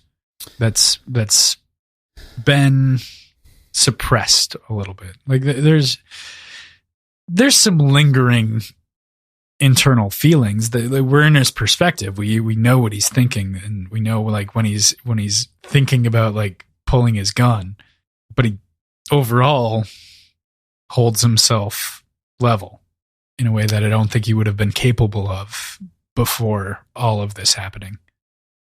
Right. Yeah, he's grown. You know, and I think I make this comment later a little bit, but it feels like Wax has completed his arc to some degree at this point in the story. Like he has exposed himself to all of that growth, and this does kind of feel like the end result to some degree of that. It does almost feel like a passing of the torch. Mm-hmm. Like this is Wax's sunset. Mm-hmm. Yeah. Yeah. And it does, because he's passed the torch, or he's like taken up the torch, or depends on which way you look at it. Like we've had this conversation before, Crossland. What? We've had this conversation before. Which not one? With this series. Oh, yeah, right. Yep. We've had exactly this conversation. Well, and I think that's a part of like any story that involves generational growth, right? Or like generational change, is that there is a passing of torch naturally. What Horrors are we going to be exposed to if we follow the same path that we did in the previous book series? To us talking about, yeah, it feels like everything's wrapping up with this guy. Oh, buddy, you've been traumatized. All right. Got it. Have I been wrongly traumatized? Great question. That's interesting. No, I just meant it as more of like he's passed the torch on of lawmanship, right? Like it's kind of what I was trying to get at after you mentioned passing the torch and like moving on. I know, but in general, it feels like when I said a sunsetting, like it genuinely feels like he's fallen into a quiet career as a politician. Quieter. Yeah, I mean, yeah, he's still... No, I just mean that it's much quieter than being a lawman. You know, it's not as risky for his life. I mean, it's still a public that feels career, like a good way for him to retire, because he's not going to rest in general. Right. Yes. Yeah. Yeah. But Wax can never be left alone well enough at any different individual moment, and is presented with a small envelope on his desk with a small note and a Pathian earring from Harmony, one that says that he'll have to make a second one once the proper medal arrives. Curious, what medals do you think he's talking about? Or what medal, rather? So, there are a couple hints, specifically between, I think, Reddy and Maracy, and also the title of the fucking book talking about the lost medal and ATM, and I'm assuming that this medal that we're talking about is ATM. So that's where I'm at. Like, okay. It is Reddy, right? When she brings the Trellium spike, and he says, "Is this the ATM we've been looking for?" I think he makes the assumption that it's ATM. But I don't know that that's specifically what's said. He says it out loud. He does specifically say ATM, but it's not quite in that phrasing. Not that phrasing. And also, I think Maracy doesn't believe that it's ATM. No, I know. So the spike is Trellium. Yeah. Very, or whatever other, assuming it's Trellium, no, is on the minds of people, and I think is also on the mind of Harmony. And I think that's what's being referred to here. And I think that's also... Is it even ever confirmed? No, previous book talks about the lost metal being atium. So, like, this book is about atium based on the title. So that's what I'm assuming. Is it? I think it's said that the lost metal atium somewhere in the Bands of Mourning. So I think it's in Shadows of Self, but yes. Yeah. That it is titled as such at that point. Do you think that's the lost metal? Yes. Why would it not be? I don't know what else could be the lost metal, PJ. Luracium? Could Luracium? Trellium? Could be a lost metal. Well, Trellium was never some found. other metal? Fair. So it can't be lost. We'll see. We'll see, won't we? We shall. Yeah. We shall. So your prediction is, though, that it's atium. Yeah. Yeah. Right. Yep. That makes sense. There's this line that happens after they're discussing the Pathian earring that shows up in the envelope that I think is just so wonderful. If you somehow hadn't read the other 3 books in the series and you just jumped in here, the line, he and God had history, is just so good. It's so good from like a blunt force trauma kind of thing with like, oh, by the way, if you didn't know, like I talk to God or I've talked to God and we've got some beef. we got beef. It's just so good. It so does good. so many things. It's comedic. Mm-hmm. It's telling. It is so I guess There's it's so much comedic, context. and then it's telling. It's telling of Wax's character. It's telling of Harmony's character. It's telling of the way this world technically works. Mm-hmm. You know? So it communicates a lot in what, 5 words? Like, yeah, it's a perfect sentence. Like I don't know, I have no beef. I think it's great. It's I again, just like a wonderful representation to be like, hey, gods are real. Not only that, but like God and I got into like a bit of a beef over a girl that he made me kill, and also like, okay, he kind of revived me. It was cool. All right, like we're good. There's a lot of different moments like that inside of this one phrase. Yeah. It does seem like he's still a little abrasive towards Harmony, though. Yeah, he's still a Pathian, I think, at heart, for all intents and purposes, it feels. But at the same, like, he believes in that religion. He believes in a lot of kind of the core values still. Like, that hasn't left him necessarily, even though he's kind of left the religion behind to some degree. Like, if you were excommunicated from a religion, you might hold on to the moral values of the religion still, because it's what you were trained in. It's your, it's what's ingrained in you to some degree. And so he still holds on to those things, but he isn't a strict Pathian anymore, if that makes sense. But yeah, he hangs on to it still, but he does still he's kind of beefing again. Like I'm going back to beefing. He's better with Harmony, but he still has questions. So at the end of this, though, of course, they're exiting and they're about to like head out, and Max walks up and starts to speak in a Waynish accent to Wax before Hoyd opens the carriage door. And while I figured we got to chat about Hoyd for a second, I want to just wrap up the end of this chapter because it all happens within like a page. So fuck me, let me finish the statement. But before that, to end the chapter, Max and Wax take off into the sky for a little ride above the clouds at the child's request. That was very cute. Yeah, that was really, really cutely done. I love the harness. I love everything about it. Safety is a priority. Yeah. Yeah. Yeah, exactly. I mean, so this is a 5-year-old. Like, this is a not baby. Right. Yeah. I want to know how rigorously this harness was created. Like, I'm trying to envision how it looks, and all I'm thinking is Baby Bjorn, but on your back. And I'm sure that's kind of essentially what it is, but it's got to be a little bit more robust than that, especially considering how free he is to move and like throw things. And like, he's got full like motion of his arm. Like, is it a backpack? Is it basically a backpack, but It's the Yoda backpack. Come on, it's the Yoda backpack. That's exactly what it is. I agree with you. I understand that. My thought is, it's super funny that you had that thought for realism's sake. My thought was more, okay, my brain can clear people with Allomantic capabilities being able to take G-force because their body chemistry adjusts them for it in the long run. Sure, I can work that out as like a magical equation in my own head to ground this to some degree, like the equal and opposite forces and launching and like the pressure that your body would be through as you push off of something substantial. As an Allomancer, holding on to a child, though, I have to, like, you don't have any of the the biochemical magical adjustments on you. So that was just my first instinct was more like,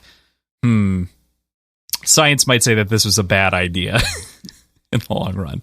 Well, I mean, this whole science, like this whole magic system is built around like being so well rooted in the way that it's written that I assumed that the G forces of it were not substantial. They're negligible, actually, probably.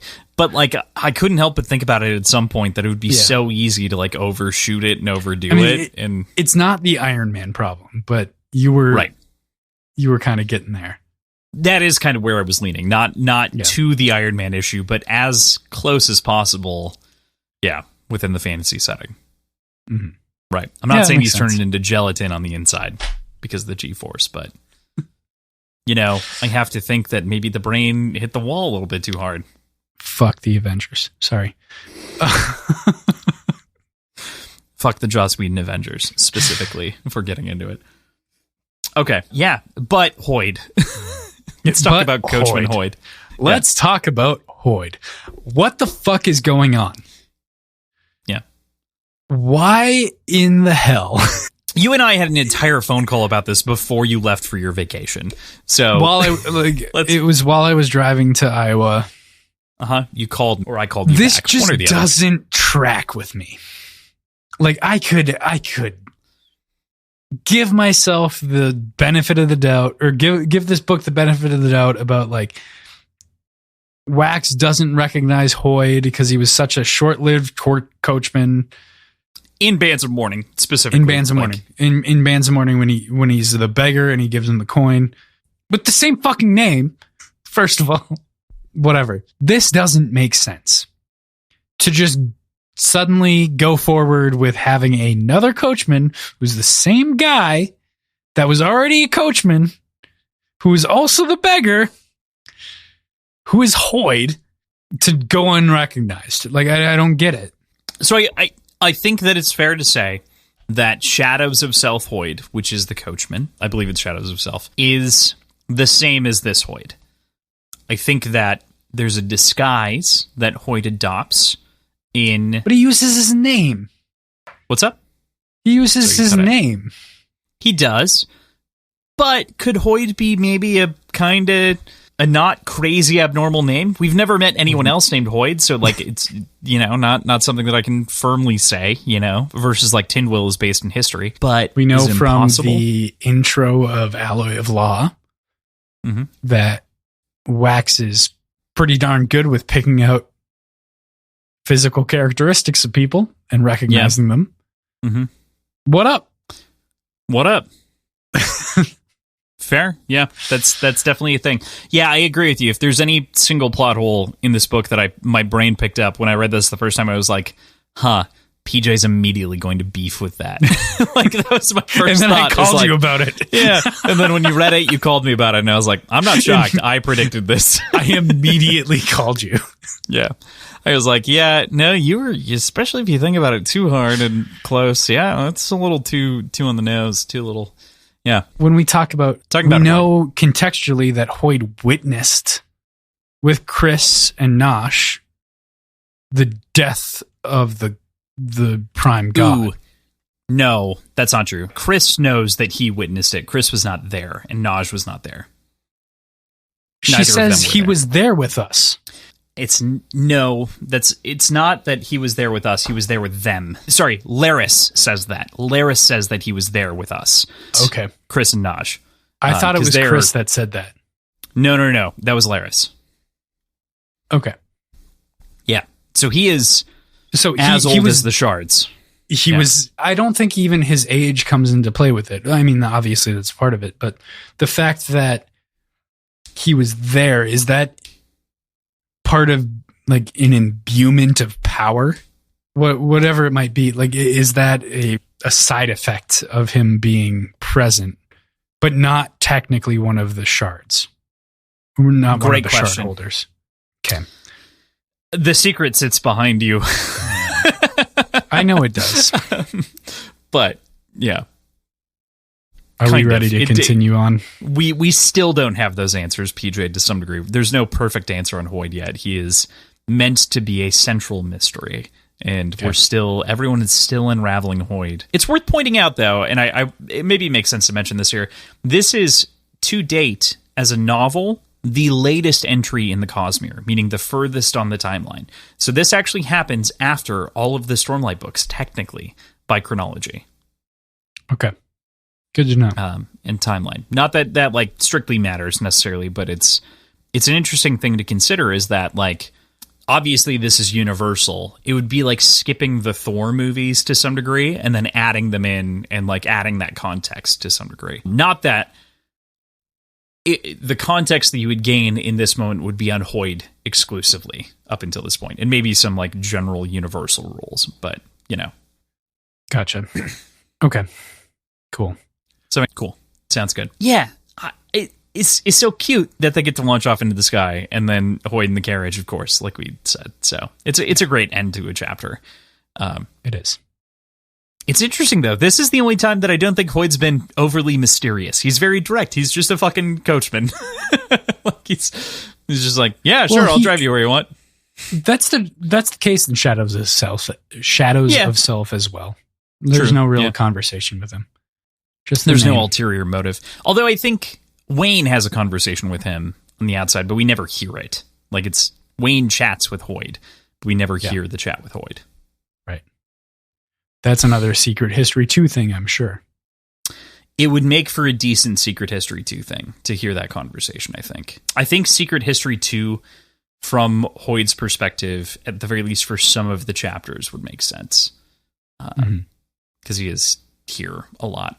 So it'd be interesting to see. So we go to chapter 6. We return to Marasi hunting down this cycle, of course, as we'd split from Wayne before in the previous scene. There's a quick burst of action as he spots her, shoots, and she activates an elemental grenade, letting out a powerful steel push that Wax had previously pushed into the grenade for her, and that deflects the bullets in her own pistol out of her hand, as well as the pistol later out of the Cycle's hand. She reads him his rights in these moments, reciting them as they're kind of dodging around each other, and he just doesn't particularly care. He quickly continues and attacks before saying, "Trell wanted you in particular, law woman."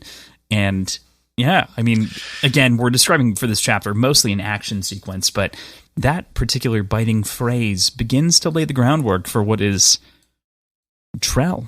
I mean, like a direct interaction with Trell. It's never really good to be on a god's shortlist, especially a wrathful one, you know? Yeah. Right. One that we know to not be a good person, generally. Well, I mean, do we... Who hates the system. We know we don't like the people that worship Trell, but we don't really have any direct... We don't have any insight into the actual, like, motivations of Trell at this point. Like, I've come to, like, realize that the gods... influences, and even like the avatar of the gods influences, and Avatar being very kind of loose in that with the Lord Ruler, to be completely separate from the general population's sort of manipulations of their word. So like I'm not taking even these people's words as understanding of Trell's influence and of Trell's motivations. I totally get it, and I think that is a great conclusion to reach, especially from the sort of detached way in which these people are both connecting with God and viewing gods, rather, not God, viewing these different entities. So that does yield an interesting question of, like, is Trell bad in the long run? And is... But I don't think even that's a valid question. Is Trell bad in comparison to and in opposition to what we see as good, which would be correct harmony. Perspective is very critical on these gods. I think that's one of the most important things. I was trying to pick at that without approaching it so directly, if that makes sense. That's where I was trying to lead us to, is that perspective is critical because, as we know from harmony and from ruin and preservation, intent drives these beings. And Trell is a name, not an intent. The names that we have so far for similar gods inside of the Cosmere are entirely intent-driven and seem to be also the way that the gods themselves are pointed and aimed as a manifestation of something larger. And so right. Trell doesn't speak to anything specifically outside of potentially, like you're saying, I like the depiction of an avatar, that this is maybe not the sole authority of this other god, but maybe is a sliver or a divergence of it. And I think that's what we'll get to maybe in the next question when we talk about the spike specifically. Uh-huh. Yeah, I mean, and we quickly discover as the scene progresses that there are hemological spikes that have granted this person the power of feruchemy. They've been granted 2 powers, which hasn't happened in forever. No one's been given the full powers of feruchemy since the Catasandra to begin with, and so we're aware of the fact, and Marasi is aware of the fact, that this is not someone of whom has been naturally gifted with these things, as well as the fact that they really don't know how to, they don't understand and know how to use them as fully as someone who has been born with this power, has been using it their entire lifetime. And so they're kind of at odds with their full suites of abilities being wielded against each other, including the Allomantic Cube, and Marasi not understanding entirely. She gets it, but she doesn't have as much experience as Wax does, so it's imperfectly used in these moments. But in the end, Marasi manages to stab the man with a glass dagger. He begins to heal quickly because of these feruchemically charged spikes, and he mentions that Trell is choosing a host. Yeah. What could this possibly mean, PJ? Well, so that's where I'm going at. Is this it depends on what the spike actually does. Mm-hmm. And if the spike hemologically grants possession of the body of whoever's wielding it, that's one thing. But if it grants something else and the person wielding that spike takes on another interpretation of what's going on, that's something entirely different. So the spike could be the method in which this god, Trell, could manifest within an avatar of themselves. Or if it's something more likened to the hemology that we know from the previous 2 eras, that could be a misinterpretation and could be leaning on something more than what it's actually intending. So we're dealing with inherently an unreliable, not necessarily inherently an unreliable narrator, but an unreliable speaker in the moment, because we don't have enough information to understand what they're actually going through and what they're actually experiencing. So there's this air of mystery that has credibility, but there is still that sort of nugget of doubt in my mind about what they're actually going through. To some degree, I'm going to take this into extreme math terms, but it's in physics terms, and I think you'll appreciate this, but it's we have Newton's 3 laws, and we don't get general relativity until we start to begin to quantify velocity effectively, right? That's one of the big changes that happens in physics and science, is being able to actually take into consideration speed as velocity and acceleration. And so the evolution therein is Newton was right about these 3 things, and general relativity is the extension of them. However, we see as a reader, we interpret we can kind of like we're beginning to project relativity while our characters only understand the three laws. And so there are some things that are incorrect about their assumptions at the time that we need further expounding upon to get us to the point of where we begin to understand relativity. Does that make sense? Because those laws haven't been pushed to the extremes that aren't observable by their current technology. Yeah. Does that make sense? Does that make sense totally, as a breakdown? Exactly where my mind went. Sweet, because that's also where my brain went in this moment. It's like we are hemorrhagy specifically, and potentially any of the metallic arts. We have this base understanding, and again, I would equate it to maybe the periodic table, and we've assumed that we have the table filled out and we know everything that's on the table. But maybe there are things in between. There are nuances, obviously, that we're finding out when you are a steel pusher and you've been also given a steel spike. You've got more nuance of control, is the example there. And so there are fragments of this understanding, and we're looking at it through the strict lens of these are the three laws of Newton or the three laws of robotics, and they will stretch and twist over time, potentially, as we continue to understand the system. And in the end, it'll all tie together in something that's complete and robust, we hope. But it is... I mean, that's makes the for same a fascinating thing with quantum story. Mechanics, we hope. Yeah, right. That's the thing, is like we're still dealing with that in real life. And that, like, a lot of the cutting edge stuff dealing with the speed of light and dealing with really, really tiny particles and how they interact is still like it doesn't conform to classical mechanics, and we have enough evidence to come up with additional theories and come up with additional sort of, what's the word for it, propositions, not methods, not explorations, I don't know, theories, yes, theories, methods, but frameworks, sure, in which they operate. But we just don't have the equipment to properly evaluate them and measure them.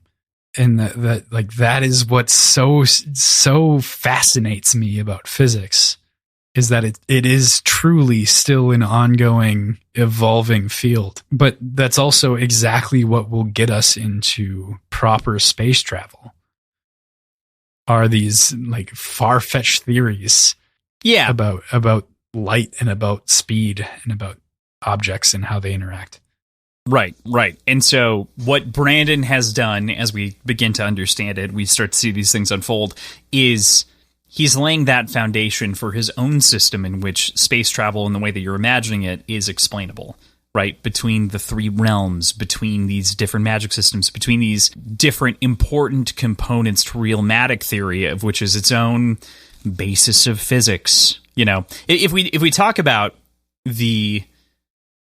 this is so tangential to everything else, but it's important because it connects in the Cosmere at large.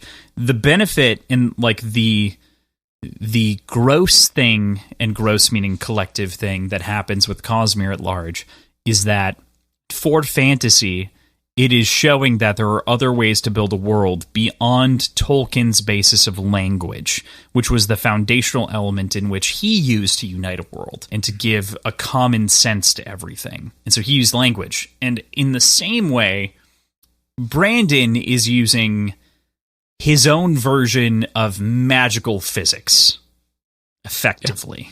Yeah. That's unique. The only thing that gets close to it in my head in this concept and the way that it's spun is the Wheel of Time with the one power.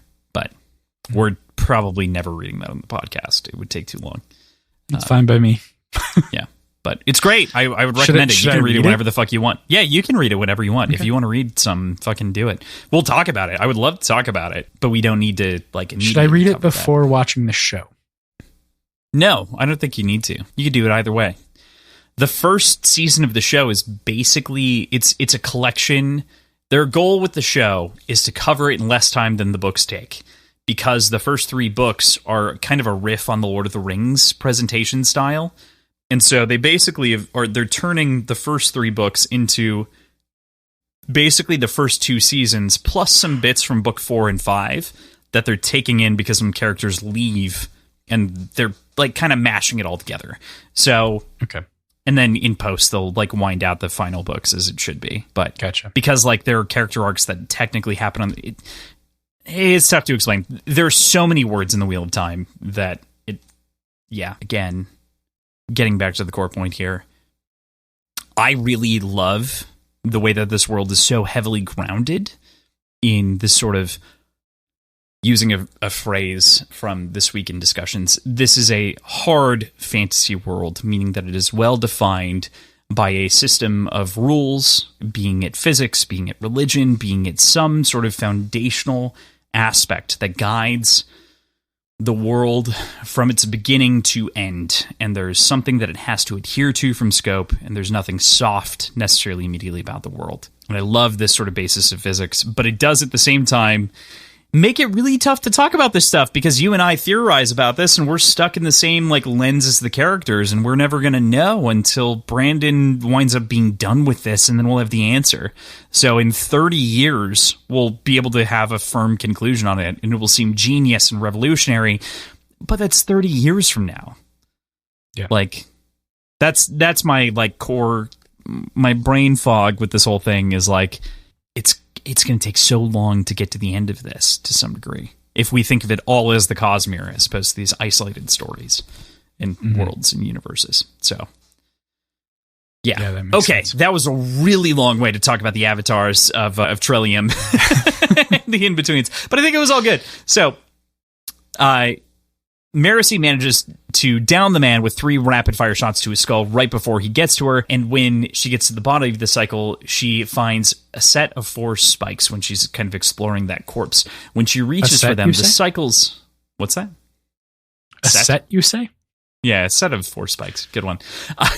Cycle's eyes snap open, and he whispers through bloody lips, "The ash comes again. The world will fall to it. You will get what you deserve, and all will wither beneath a cloud of blackness and a blanket of burned bodies made of ash. Your end will come, either in ash or at the hands of men of gold and red." Gold and she's cut off when it's pulled out of him, and he dies, collapsing, very similar to the way that Miles' 100 Lives did when he was finally deprived of his power at the beginning of at the end of Alloy of Law. Mm-hmm. Yeah, this shit goes deeper and deeper, huh? Yeah, it's just a giant tunnel of fuck, but not fuck tunnel. Those are different things. This is my first indication as to why Alloy of Law and this book are tied in Brandon's mind. I'm also guessing that the red haze that's depicted around the world is tied into this, and potentially will be used as a forcing of Harmony's hand to opening the ash mounds back up. And that's sort of where this prediction that the ashes will fall again comes from, as a means to the end and as a sort of forcing of the hand by Harmony. So you think it's Harmony that will reopen the ash mounts to like try to stall whatever this is? Yeah, to combat it. Yeah. Interesting. Okay. All right. He's the one that has domain over the world. Like he's the one that has influence over the actual like terrain. And in the case of something like yeah. I'm just thinking about it on the other side. You're right on the side of like adjusting the terrain, right? But like Ash and Ruin, I mean, came from the obviously Ash it's very evocative. Yes, it's very evocative of Era 1, and so I follow you there. But Ash and Ruin could mean, I mean, it could be as low and as simple as the burning of all of these cities, the end of civilization. It doesn't need to be the sundering of the world in its own right. But it is interesting to also pin that back on, is this how Harmony would potentially deal with the end of the world? And yeah. Would he fight an army of not immortal, but comparatively like difficult to kill warriors from a different god by literally rendering the planet uninhabitable again, like the I Lord think he'd Ruler try. did. Yeah, he might. Fuck. Crazy to think about, crazy to consider. I mean, if he's cornered and has no other options, and his options are let the world fall or do as the Lord Ruler do, like, what are you going to choose? Like, it's an impossible choice, but Yeah. preservation will reign true. Likely, we assume. Yeah. With that, let's go into chapter 7 here. We go from the violent ends to gleeful flying through the sky, and it's just an awesome moment to be exploring the city in this way with Wax and Max, and actually really gives this sense of wonder for the first time that I had with the series since I originally opened that first Mistborn book and read about Vin flying through the air and all of that when she got exposed to this with Kelsier. I love this tiny little chapter, man. Again, we've been talking a lot about like how much we enjoy this book, but it's so good. I love it it too. recaptured that wonder that I really felt like I lost from Secret History. Yeah, I love it too. And there's just so much innocent joy depicted here. It's refreshing and it's different and it's I mean, can you tell I like it? Can you tell I like this book? Like, yeah, no, of course we do. Of course we do. I can definitely tell that you like it for sure. Again, like you just mentioned, the first scenes of Vin flying through the air with steel pushing, like it's exactly what I was thinking of too. Mm-hmm. But on a more innocent level, because that scene is dripping with just darkness and necessity, and this is playfulness. Like this is frivolity. And fun. Frivolity is so good here to use as a word because it definitely does feel frivolous, especially when he's talking about throwing the ball and other things like that with him at the end of the chapter and kind of playing catch with his kid, you know, on his back and like manipulating angles and trying to teach him how to throw things so that it'll work well. It's such a good moment to share.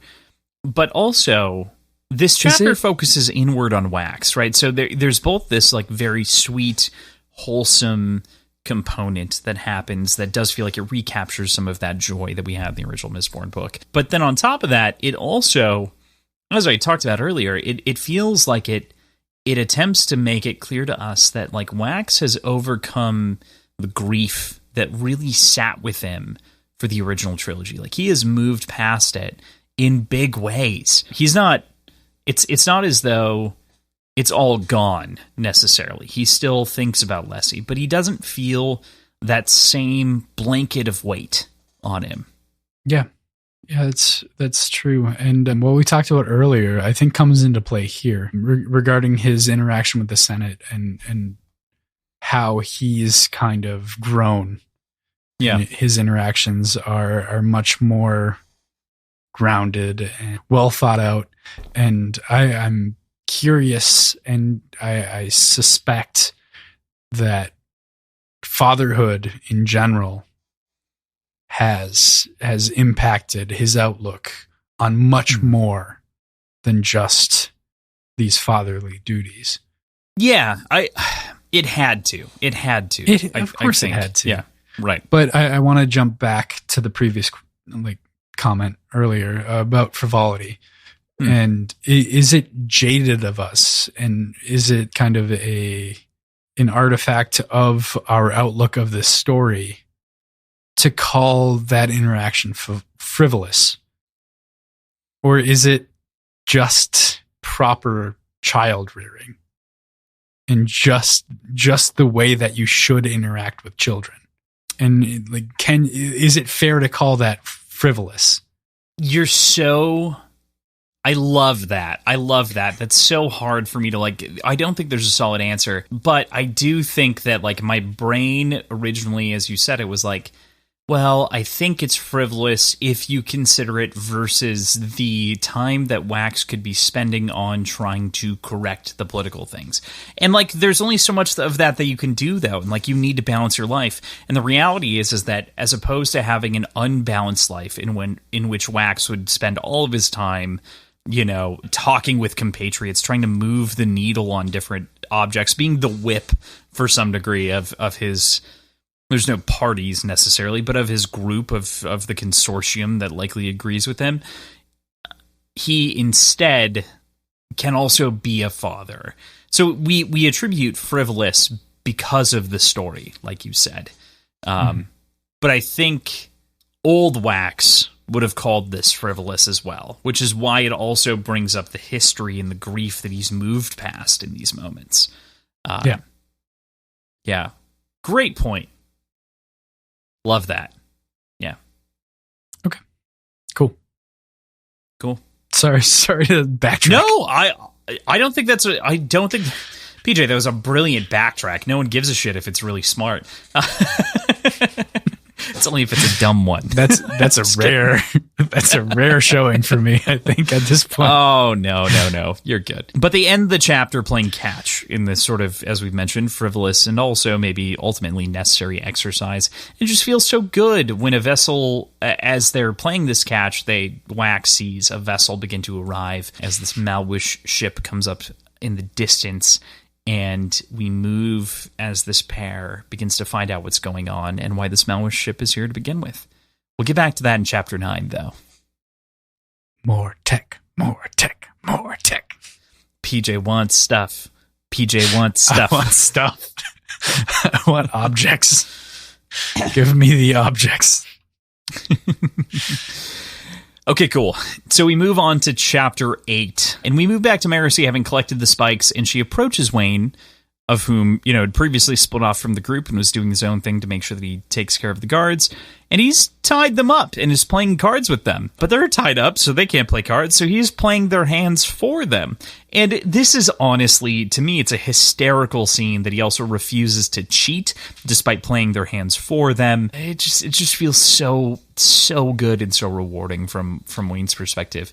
I love that this ties itself off, even with the old rough trick of tying them up with their own shoelaces, because he can get in and steal them and then tie him up with them. Or his little joke about maintaining his reputation with them as a cannibal. It's just, this, to me, is the perfect version of Wayne. Yeah, I totally agree. And I will push back a little bit against you saying that he's playing their hands for them, because he's not. He's acting as their hands, but they're using their toes to point at what cards they want to play. Right. He just has the opportunity to look at all of their cards because they're face up. He's effectively doing it for them. We'll give permission where, I know. But this whole scene was hilarious and, again, insightful into Wayne's character, I think, and how he's evolved. And it is the true Wayne. I feel like this is the Wayne we've been waiting for. This is the character that hasn't fully, apparated, but should have. That we talked about and we assumed was there, right? So we, again, Brandon has said many times that his writing is meant to be a window pane for you to stare through and for you to then see and imprint upon. And I understand that, and I get his perspective. And this is why I attribute it to the editing to some degree, is it feels like the difference in editor made almost a miracle mile of this story, where it feels as though entirely different. I still feel the window pane, but I feel like in moments, am seeing it through stained glass. And so I have a good perspective, and I have a slightly colored perspective, and that's okay. I think that's a good thing. That's good writing has a little bit of color to it. It doesn't need to be, overly flourishy prose, but a little bit of something gives this a lot of weight. And I think that's very, very clear with Wayne's character in this book already. Yeah. Yeah, totally. Yeah. So there's a tiny note here that I want to mention before we jump into kind of the big changes about the Trillium Spike really not liking touching any of the other spikes inside the bag. As she's holding them, it seems to be pushing itself apart. I want to pick your brain. Why would the Trillium be separating itself from the other spikes? That's very interesting. Very interesting, that. Yeah? I am still not quite sure what to make of it. Sure. there's a lot of questions that I would want to ask in order to like try to get a feel on what's going on here. Most of them dealing with magnetism in general. Like as the other metals get closer, does that repulsion get stronger? Like, is it proximity based? Is it possible to push past that repulsion and touch the spikes together? And if it does contact another metal, what happens? I mean, we're just so limited at this point on the actual interactions. But that repulsion aspect of it is so cool. It's fascinating. It leads to a lot of questions. And you can also understand why at the end of chapter 10, she's pushing for Wax to be able to be the one who evaluates this in the same regard in which you're mentioning, right? So yeah, totally. It all clicks. It all makes sense. I really enjoy the code word that's shared between her and Wayne for going and getting the other constables as instant backup, being this thing where she drops the time bubble and locks everyone inside of it, and Wayne goes off and gets them like he did at the end of, I think it's Alloy of Law. And it just ends up being a perfect scene that is handled so elegantly by her burning cadmium and reading people their rights, like taking a moment to read the entirety of what they could possibly be stood up for. And, we assume this in America as the Miranda rights, but that's like a short codification or short enunciation to some degree of rights that you have a right to when you're arrested. And I imagine Maricy's are much, much longer. Like her rights readings have got to be just egregious to make it fill this time to some degree. I love the idea. It's a perfect combination of their two sensibilities, right? Wayne's going to run off to get people, and Maricy is going to be the one to make sure that they know exactly how they can be represented inside of the legal system and what laws they've broken and everything else. It's beautiful. Wayne also shows at the end of the scene the cancellation effect of the bubbles, and that the whole bubbles don't cancel each other out, but instead create small pockets of normal time. I think this is fascinating, considering before this point, I had genuinely perceive this as when one bubble interacts with another, the whole thing moves and stops. But this suggests that, like, as a cadmium burner, you could move, as a bendo alloy burner, you could move through someone's cadmium bubble by burning your own metal and then turning it on and off on, like, the edges, basically. Yeah. It's interesting. I didn't expect this as the answer to that question. I was hoping this would be the answer to that question, because I was really upset. Yeah. I was really upset by the concept of just outright, I assumed annihilation. Cancel. Yeah. The outright annihilation didn't make sense to me. And I was frustrated by that being the explanation that we got of the interaction between the two. So this I loved and makes sense to me, and like genuinely, like I'm still trying to grapple with the centering of the bubble and like where it's placed, how it's not centered upon the self, that the self can move around outside of the direct center of that bubble. Like that's still something that I'm trying to grapple with, but this grounds the abilities and their interactions so much more for me. And Maricy attributes that like bubble control just to like using it as often as they do. So it burgeons on savantism. It feels like it's pointing at savantism for Wayne. Yes, exactly. It's not suggesting full savantism as though we saw in Spook, but it is pointing towards mastery in that direction. So it does feel like a little bit of a retcon. Doesn't savantism feel like a little bit of a retcon in general, though? Well, no. I mean, Wayne's ability to like control the size of his bubbles is not new here, but it's treated like it's new. Even like we got that in I think Alloy of Law. No, I think his bubbles were pretty strict in Alloy of Law, but I think it was Shadows of Self, which I think is where whatever the one is where he is like sneaking up behind the guy in the alley. Yeah, Shadows. That's in Shadows. Okay. But he recognizes that he can control the size of his bubbles.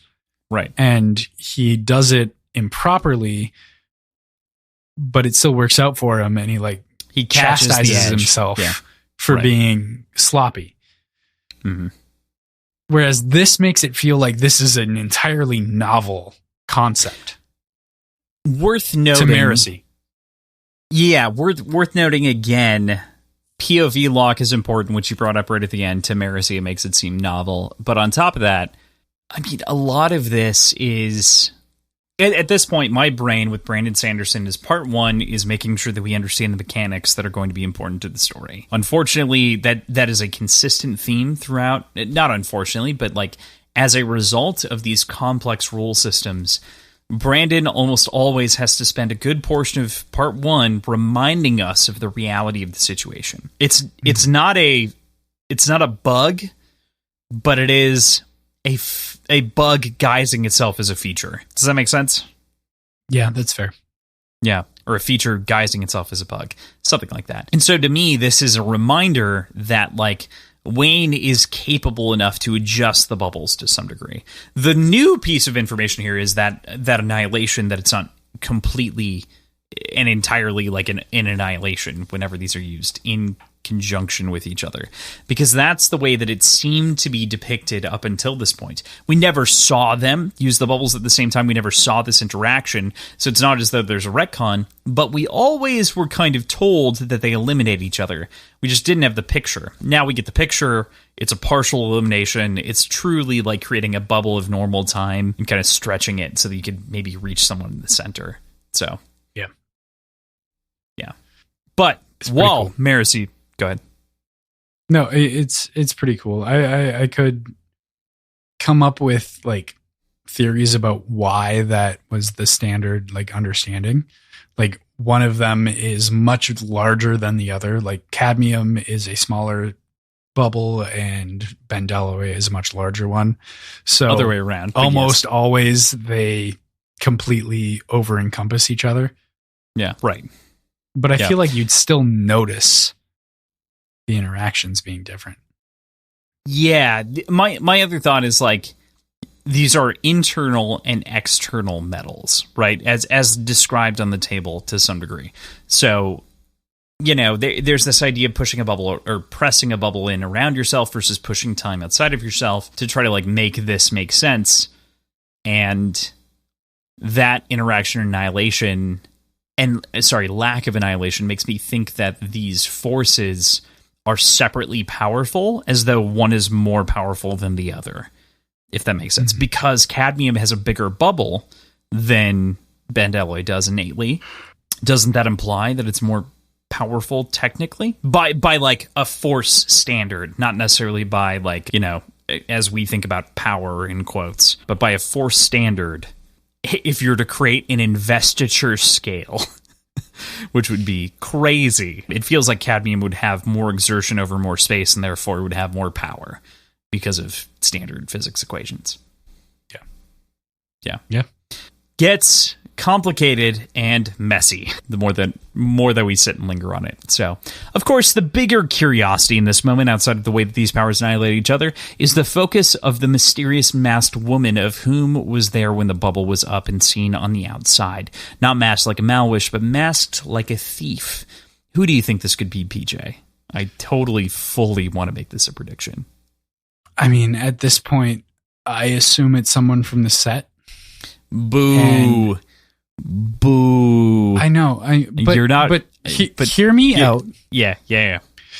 Marcy leans so hard into the fact that they have the upper hand over the set because they have, because no information got out. Right. So at this point, it's entirely possible that is the leak of information that allows the set to anticipate and misdirect the constables in their pursuit.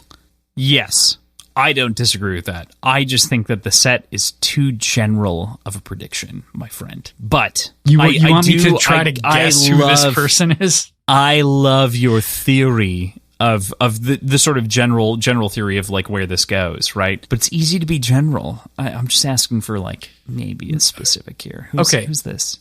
Am I supposed to assume that this is a person we've met before? I don't know. Do you think it's someone new or do you think it's someone we've met? PJ, welcome to the question. Have you not considered this? Do you think it's someone new? Do you think it's someone we've met? I can't remember the exact way it was that she was depicted, but I feel like most people that we've met in this era, Marasi has had firsthand encounters with. Sure. She is masked.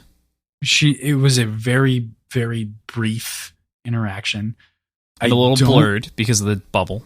Yeah. Right. I feel like it would be not disingenuous, but what's the word I'm looking for? Cheaty, I guess, for this to be Wax's sister. Telson. And for Marasi to not recognize her. Okay. But I think she's who makes sense for this outcome that I'm like laying out. Okay. All right. So if you need me to like guess a person, I'll guess Telson. But I'd be more inclined to believe it's someone we haven't actually met. I'll give you credit for both. I will give you that. Okay. Is that fair? If this is somebody that we've met before, this is Telson. And it's not. If it's not someone we have met before, this is for the set. How is that fair? Is that fair for? Is that fair for my prediction? Yes, I think that's great. Okay. I think I'm very in on that. So, yeah. All right. Marasi and Wayne walk away from the scene as the constables arrive to clean up the rest of the mess, and that's the way this chapter ends. I mean, they very clearly are not the ones of whom are going to be cleaning up the crime scene. They'll leave that to other people. They're the detectives, they're the front line, and everything else cleans itself up very, nicely. You gotta love leaving the grunt work up to somebody else, right? Of course. They already did the heavy detective work by pulling out the spikes and murdering the cycle, and mushing through the sewer. 37 people or something like that, I think, in total that they had like counted as they were walking around and dealing with him. I mean, the two of them. This is a huge haul. Yeah, huge. It's a bunch of bodies. Deal. A couple of high profile bodies too. Mm-hmm. All right. With that, we go into Chapter 9. Wax eventually makes it up to where the airship docks, meets the captain, Admiral Dahl, of whom almost immediately begins to tear into him for the results of the previous book, Bands of Mourning, and the contested thievery of said object, the Bands of Mourning. Dahl is a war leader who appears to have played a part in unifying the 5 tribes of the Malwish people into a single nation, as it was discussed in the previous book. What do you make of their back and forth and the contention around the deal that was made at the ends of Bands of Mourning by Steris and Jonas? Yeah, the previous, Jonas, I think, is right. Yeah, the previous captain. Yeah, so, I mean, we know right away in Bands of Mourning that the Malwish aren't happy with the terms that they've agreed to. Like, that they agree to it begrudgingly. Mm-hmm. So, like, it's not surprising that they're pushing against it now and don't quite recognize it to the same degree that the Elendelian emissaries do. Yeah. What is surprising to me, though, is the conjunction of the sudden change of ambassadorship and the flagrant show of force of having a warship on the city outskirts. Or is it even? It might be within the city limits at this point. Like it is aggressive. It's within the city limits. Yeah, like it's flying a warship basically over the defenses because you assume that they're not offensive. Yeah. Yeah. In another novel. The biggest thing to me is the unexplained replacement of the ambassadorship. And that ambassador was a known quantity, but was not easy, but I keep coming up with like things I want to say that I don't quite have the words for on the top of my head, but it's not like I just want to say the word copacetic, but I know that's wrong. But agreeable. Well, that's what I was saying. Like a known quantity. I think agreeable might be the right word. Friendly? Sure. Yes. Is close. Friendly is close to what I'm talking about. But in emissary and ambassador, known quantitary for like known person, known partake. Like, if you understand how someone's going to react, at the very least, you understand how they're going to like move inside of a scheme, right? Even if you're not fully friendly, like it's predictable. Yeah. And Admiral Dahl is not predictable anymore. Right. Yeah, and I think that's on purpose. Yes, very clearly. Like this is a show of force. This is all but an act of aggression.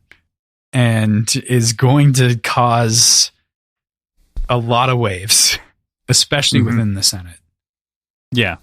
Yeah, this is not as simple of a change as Admiral Dahl makes it seem, even in the moment. No, and I don't, like I mean, he says it, but I don't think he's intending to. No. Like, he's got ulterior motives for Wax. Sure. Yeah. Well, and Wax is cognizant enough to pick those up, right? Like he's, you know, he's trading his known quantity for something that is completely unknown outside of the variable that is, I know that he's a genuine warrior, and by another word, a conqueror. And so that's an important thing to keep in mind going forward, is that like this guy knows what he's doing and knows how to unite a nation, potentially. Danger! High voltage! Yeah. Right. Wax, though, like, of course, is confronted with a sudden problem as he's taking care of his child, and Max takes a trip to the bathroom. And at first, Admiral Dahl is like, no, he can fucking wait. He's like, have you ever been able to make a child wait? You can't do that. Like, just let him go to the bathroom. But they also chat about the ways the city has changed over the years, with cannon emplacements meant to defend against the airships that might potentially come for them from the air, as well as the sort of encampments that have been placed to shoot things down as they approach from the water. It's interesting, as Dahl also mentions, to think about what a war would look like between these two groups that they've since avoided. Imagine if these were warring nations as opposed to ones that are in a tenuous peace, what that would look like. Yeah, it's unbelievable, or almost unfathomable, to have two warring nations with such a disparity of technological like implementation. It's so dramatic and so different. But that's obviously happened before. It happens all the time in history. It's not new. It happens in games like Civilization. It happens in so many different video games. You see it all the time, but it still feels like it shouldn't be such a big difference. But historically, how it works out is the people with the better tech win. Typically, like I'm sure people could point out to examples of situations where that's not the case. But I'm also sure that those are few and far between. So what's interesting to me is how Admiral Dahl almost seems to present this like a stalemate. And maybe that's my misunderstanding of the technology of Allendale at the time. But it feels like they have the upper hand in any sort of warfare situation. He's playing it like a stalemate, which is interesting because that suggests that there is some other sort of advantage that potentially the city of Ellendale, and as such the northern province, if you want to think about it that way, holds over top of the southern dominance, as it were. But we don't get a solid answer there.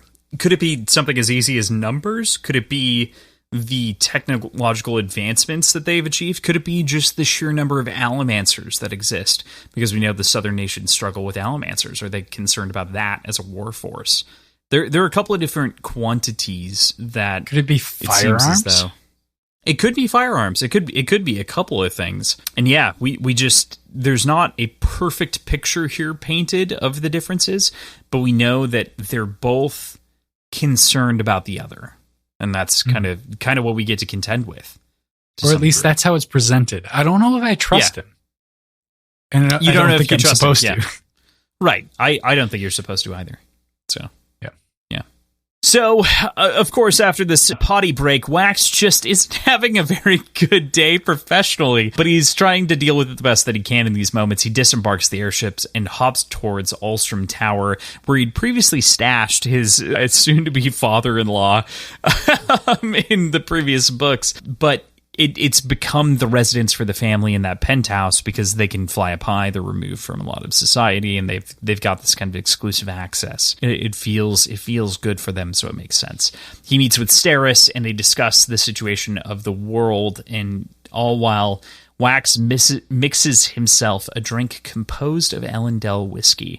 It's described as strong-flavored, smoky, and complex. So I'm going to say that like Ellendale whiskey must be closer to Scotch than the hooch that he describes from the tub, just as a kind of vague guess, but the way that it's alluded to. That's what I got from it too. Yeah. But either way, cheers. Cheers. I'm out, but I'm going to grab some in just a moment here. Okay. I got a little bit. Cheers. But this is a bad day for Waxy Poo. It's a tragic day for Waxy Poo. Yeah, but I mean, there's truly like there are very few days that don't get brightened by whiskey. So, and and his wife, as far as we understand, and like getting to have this wholesome moment with his child. You know, At the very least, despite all of the bad things, he has those things. But you know, I do imagine Wax without these things. Yeah. How would this day have gone? I don't think he would have made it out of the Senate chambers. A fair point. He would have never escaped had it been not for family and other things tethering him to reality, which is good. So I do appreciate we've talked about like dependency and alcohol in general in this series, and I think that this depiction of booze is one that makes the most sense of a number of them, and actually like matches a description and a feeling, and he's mixing himself a drink.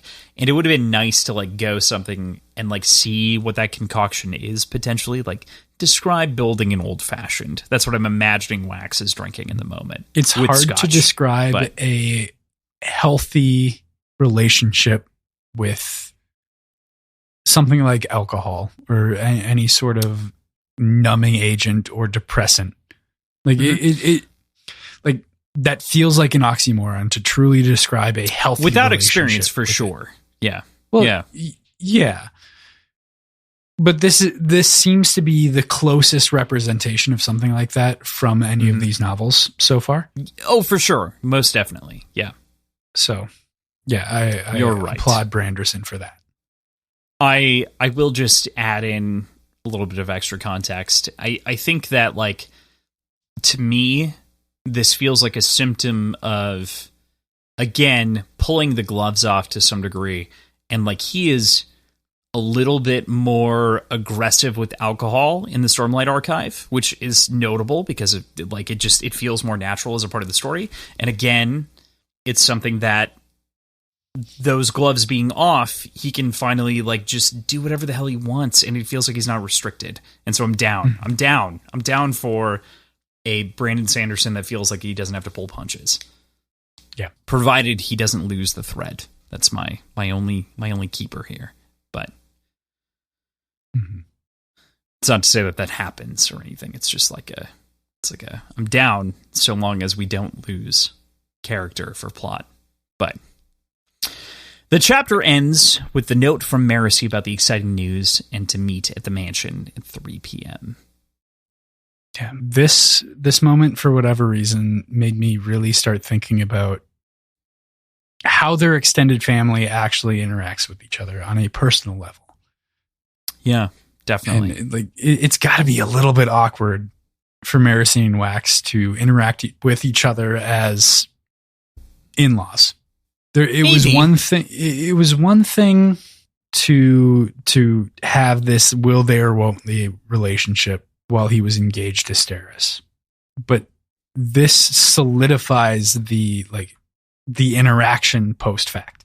And I think what it really does is hopefully prove that Marasi has actually moved forward and it has actually like convinced herself to be over Wax. We don't have enough to see that yet, but like that's just where my mind went off of the introduction to this note.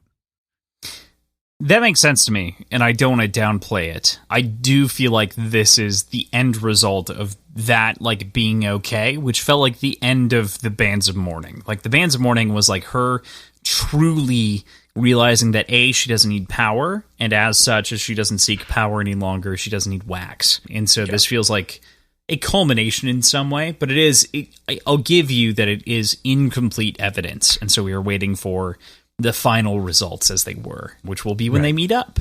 So, yeah. It's something to look forward to next week. Perfect. Cool. Chapter 10, to round this all out. We begin the end of this week in Marisy's perspective, having arrived at the 4th Octant Constabulary headquarters, and her getting to reflect on becoming friends with her peers, as well as inspiring many other women to join the force in the first place, including Wilhelmette. That's crazy. I like the name. Difficult to say. And Gemdewin.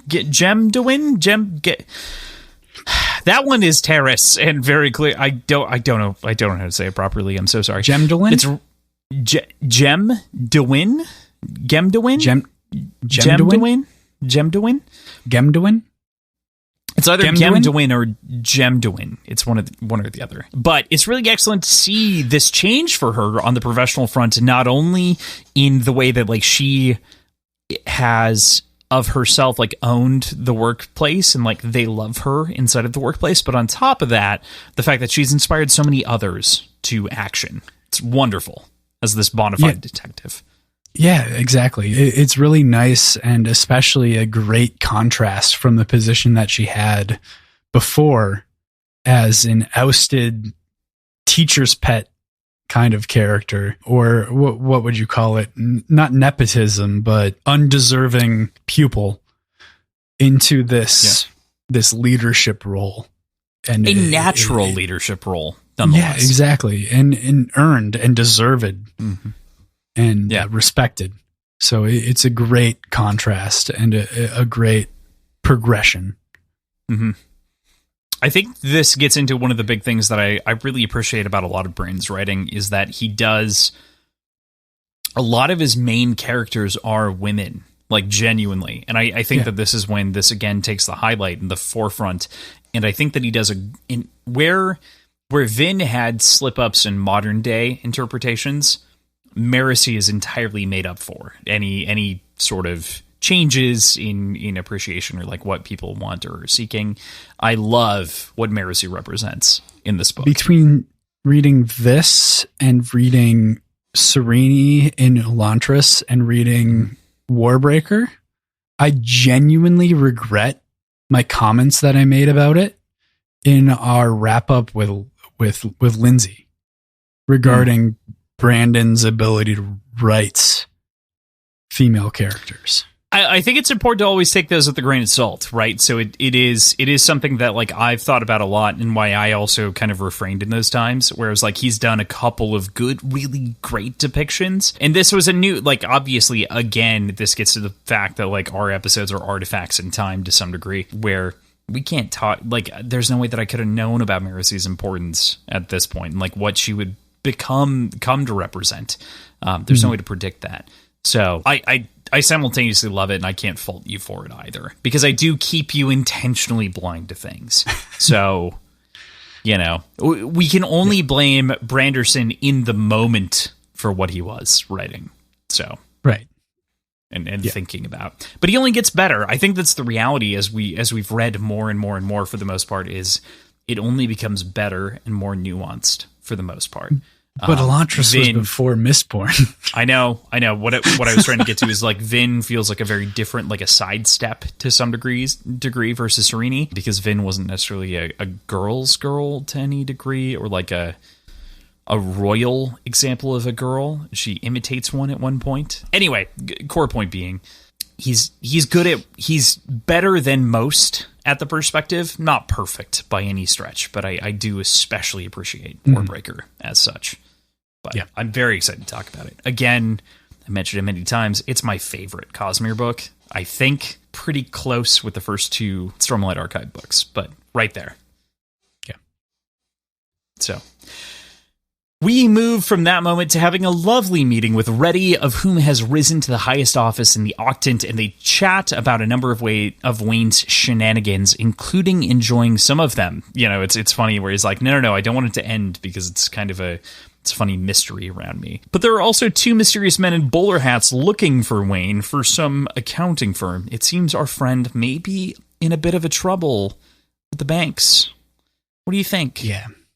Yeah, it's pretty rough. I simultaneously am dreading and can't wait for the moment when these two guys start breaking kneecaps, because I feel like that's inevitable based on how they've been presented so far. I mean, I beyond the bowler hat guys, I appreciate that Reddy has taken to no longer returning the folder on Wayne to its proper location, and it has gained permanent residence on his desk because it's just so frequent that he has to pull it out. Yeah,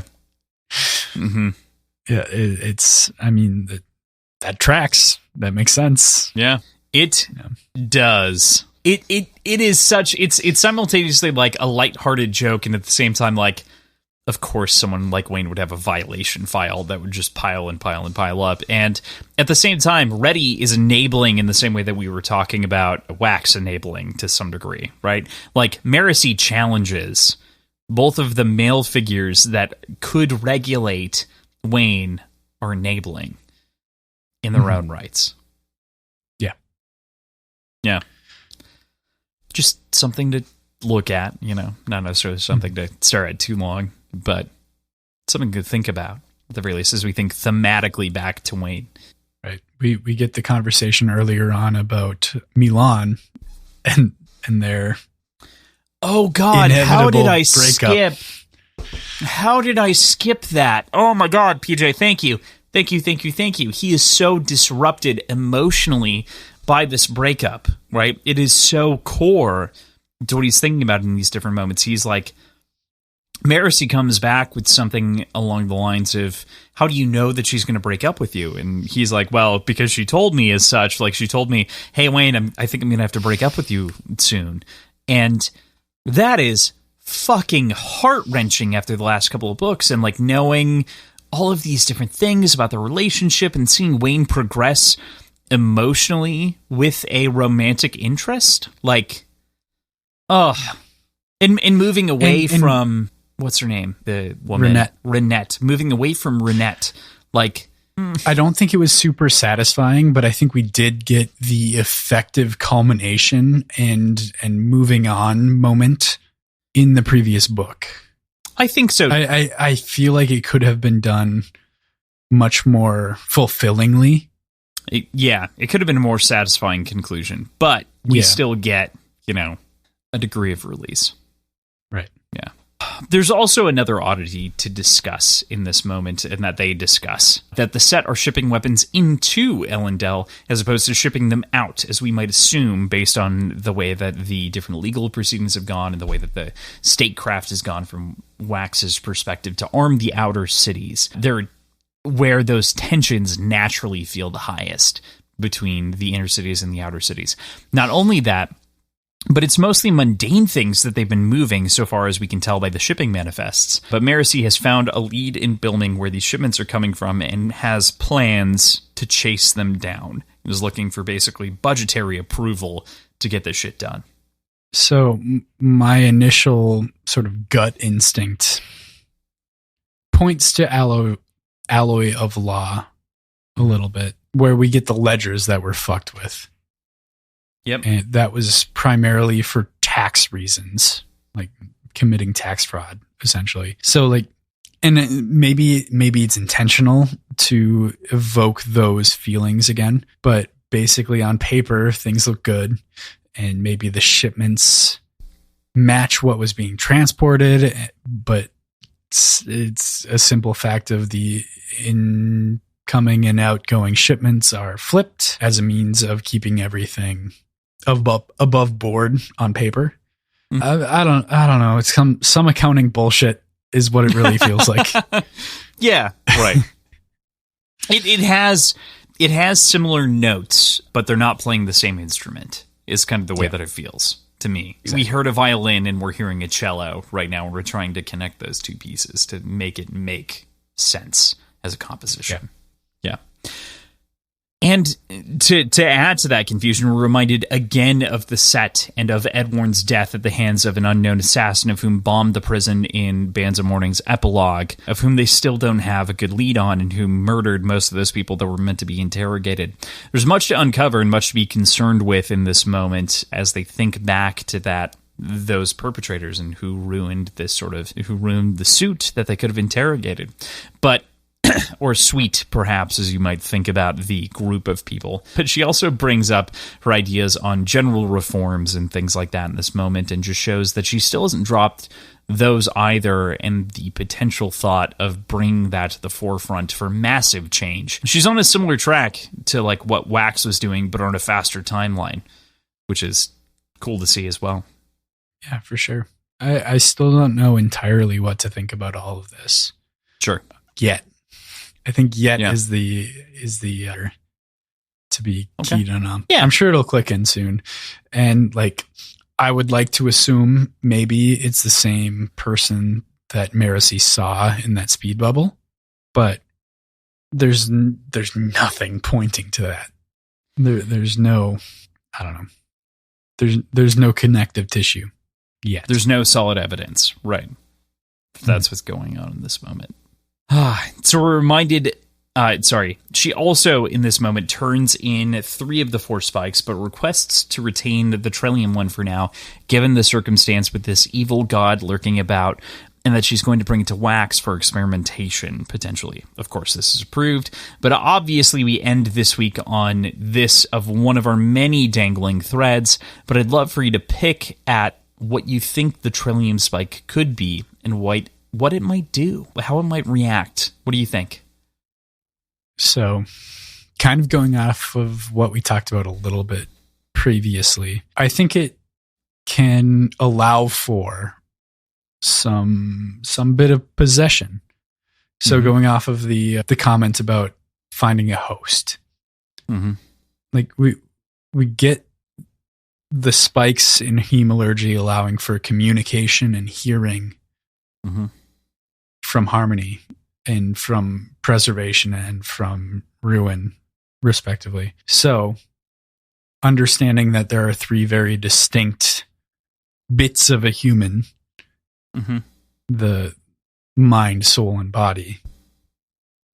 If harmony interacts with the mind, maybe Trell interacts with the body, and its hemalurgical interactions are entirely physical. Interesting. Okay. All right. We'll see how that plays out. I think that's a good thing to mark as a prediction. I like that idea. We'll see how it goes.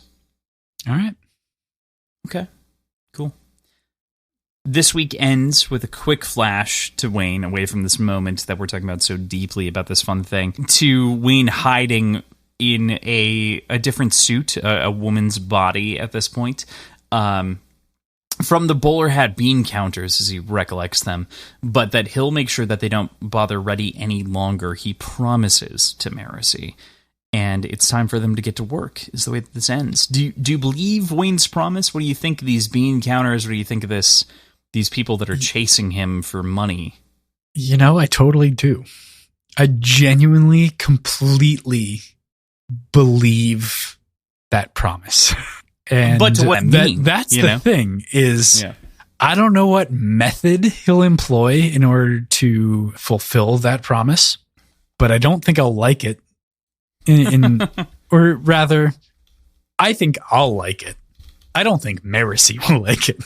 Yeah. It's a great. I think that's the right way to put it. Yeah. There's a lot there. There's a lot to ask. Yeah. Yeah. I'm so excited to talk more about this book, and I'm so glad that you also latched into the prose the way that I did to talk about it more, because I mentioned that, like, Mistborn Era 1 to begin with, it wasn't my favorite prose in the world, but then on top of that, it got my enjoyment of the plot and character was spoiled by some of Secret History. And Era 2 feels like it had that for me, but it was missing some weightiness almost to it. And this book has all of that. And so I'm so excited to talk about it more. It feels, for me, like a reclamation of the show in a big way. So I'm excited to chat about it more. That said, we do have some predictions to pay off, PJ. But I think we're going to save those for next week. Because there are a couple that come true, and we'll talk about them next week. We got a thing that we both have to attend, so we'll push it off. But we'll start off next week a little bit hot. It'll be fun. We got some drinks to take. A little hot. All right. Starting hot. With that, skipping PJ's predictions, next week we are continuing into the Lost Metal, reading chapters 11 through 19. Again, 11 through 19. I believe that's the end of part 1 and the beginning of part 2. It might be broken up in the middle there, but I'm pretty sure that's the line. I'll double check. But regardless, that's where we're going to leave you for the week. Thank you, as always, to Tim and Andrew for helping us keep our show's lights on. You can check out our show notes, or check out our links in the show notes where you can find the schedule, Patreon, previous episodes, websites, all of our social media accounts in one very, very convenient location.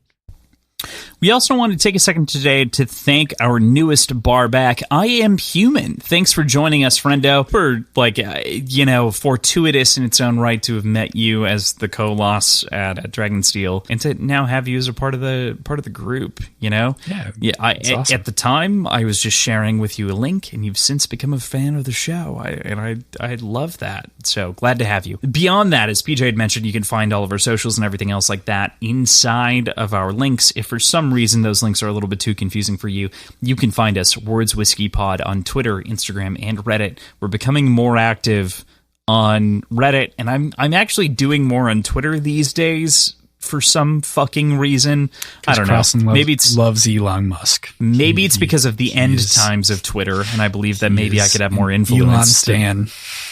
Oh, God. If you can't find us on any of those things, or if those things aren't your bag, you can send us an email to let us know your thoughts at wordsandwhiskeyshow@gmail.com, or join our Patreon at patreon.com/wordsandwhiskey and chat with us on Discord, listen to the Devil's Cuts, and join us for exclusive podcasts, as well as live recordings and our various live events that we do once a month. I mean, PJ, we basically do a live event 3 days a month, and we often try to space this out in weeks. So 3 out of 4 weeks we do a live event more often than not. Ideally, some days we double them up. Sometimes we double them up. Every single episode we talk for at least 20 minutes, if not longer. Sometimes up to like an hour, that don't get released on this show, that do get released to patrons, called the Devil's Cut. And it's a lot of inside baseball. It's a lot of just things that are going on in our lives that we find interesting or fun, or whatever media we've been consuming that we want to talk about. Like, it's true. It's or whatever that we talk about on the show that we deem maybe cut-worthy for time. That gets I have not mentioned that we also have an illustrious private partier of whom has bought us out for 2 fucking months, PJ. Our third private party, but for 2 months covering Castlevania, which will be coming to the short pour. So we're going to talk about season 1 and season 2. Season 1's 4 episodes. So I feel it almost feels like it's too little. I feel a little bit of an internal flutter to like maybe need to cover season 3. And that's kind of because I like season 1. So we'll see. Right. We might just do the whole fucking thing. But we have 2 months of Castlevania coverage that comes first to patrons and second to the public feed. Thank you so much again to Ragnar for sponsoring that as well. I'm so pumped to talk about it because I loved season 1. And I had only ever before you pulling the trigger, watched the first episode, and I really liked it, and I never got back to it. So I'm excited to have been pushed to go back to it. So that'll be good.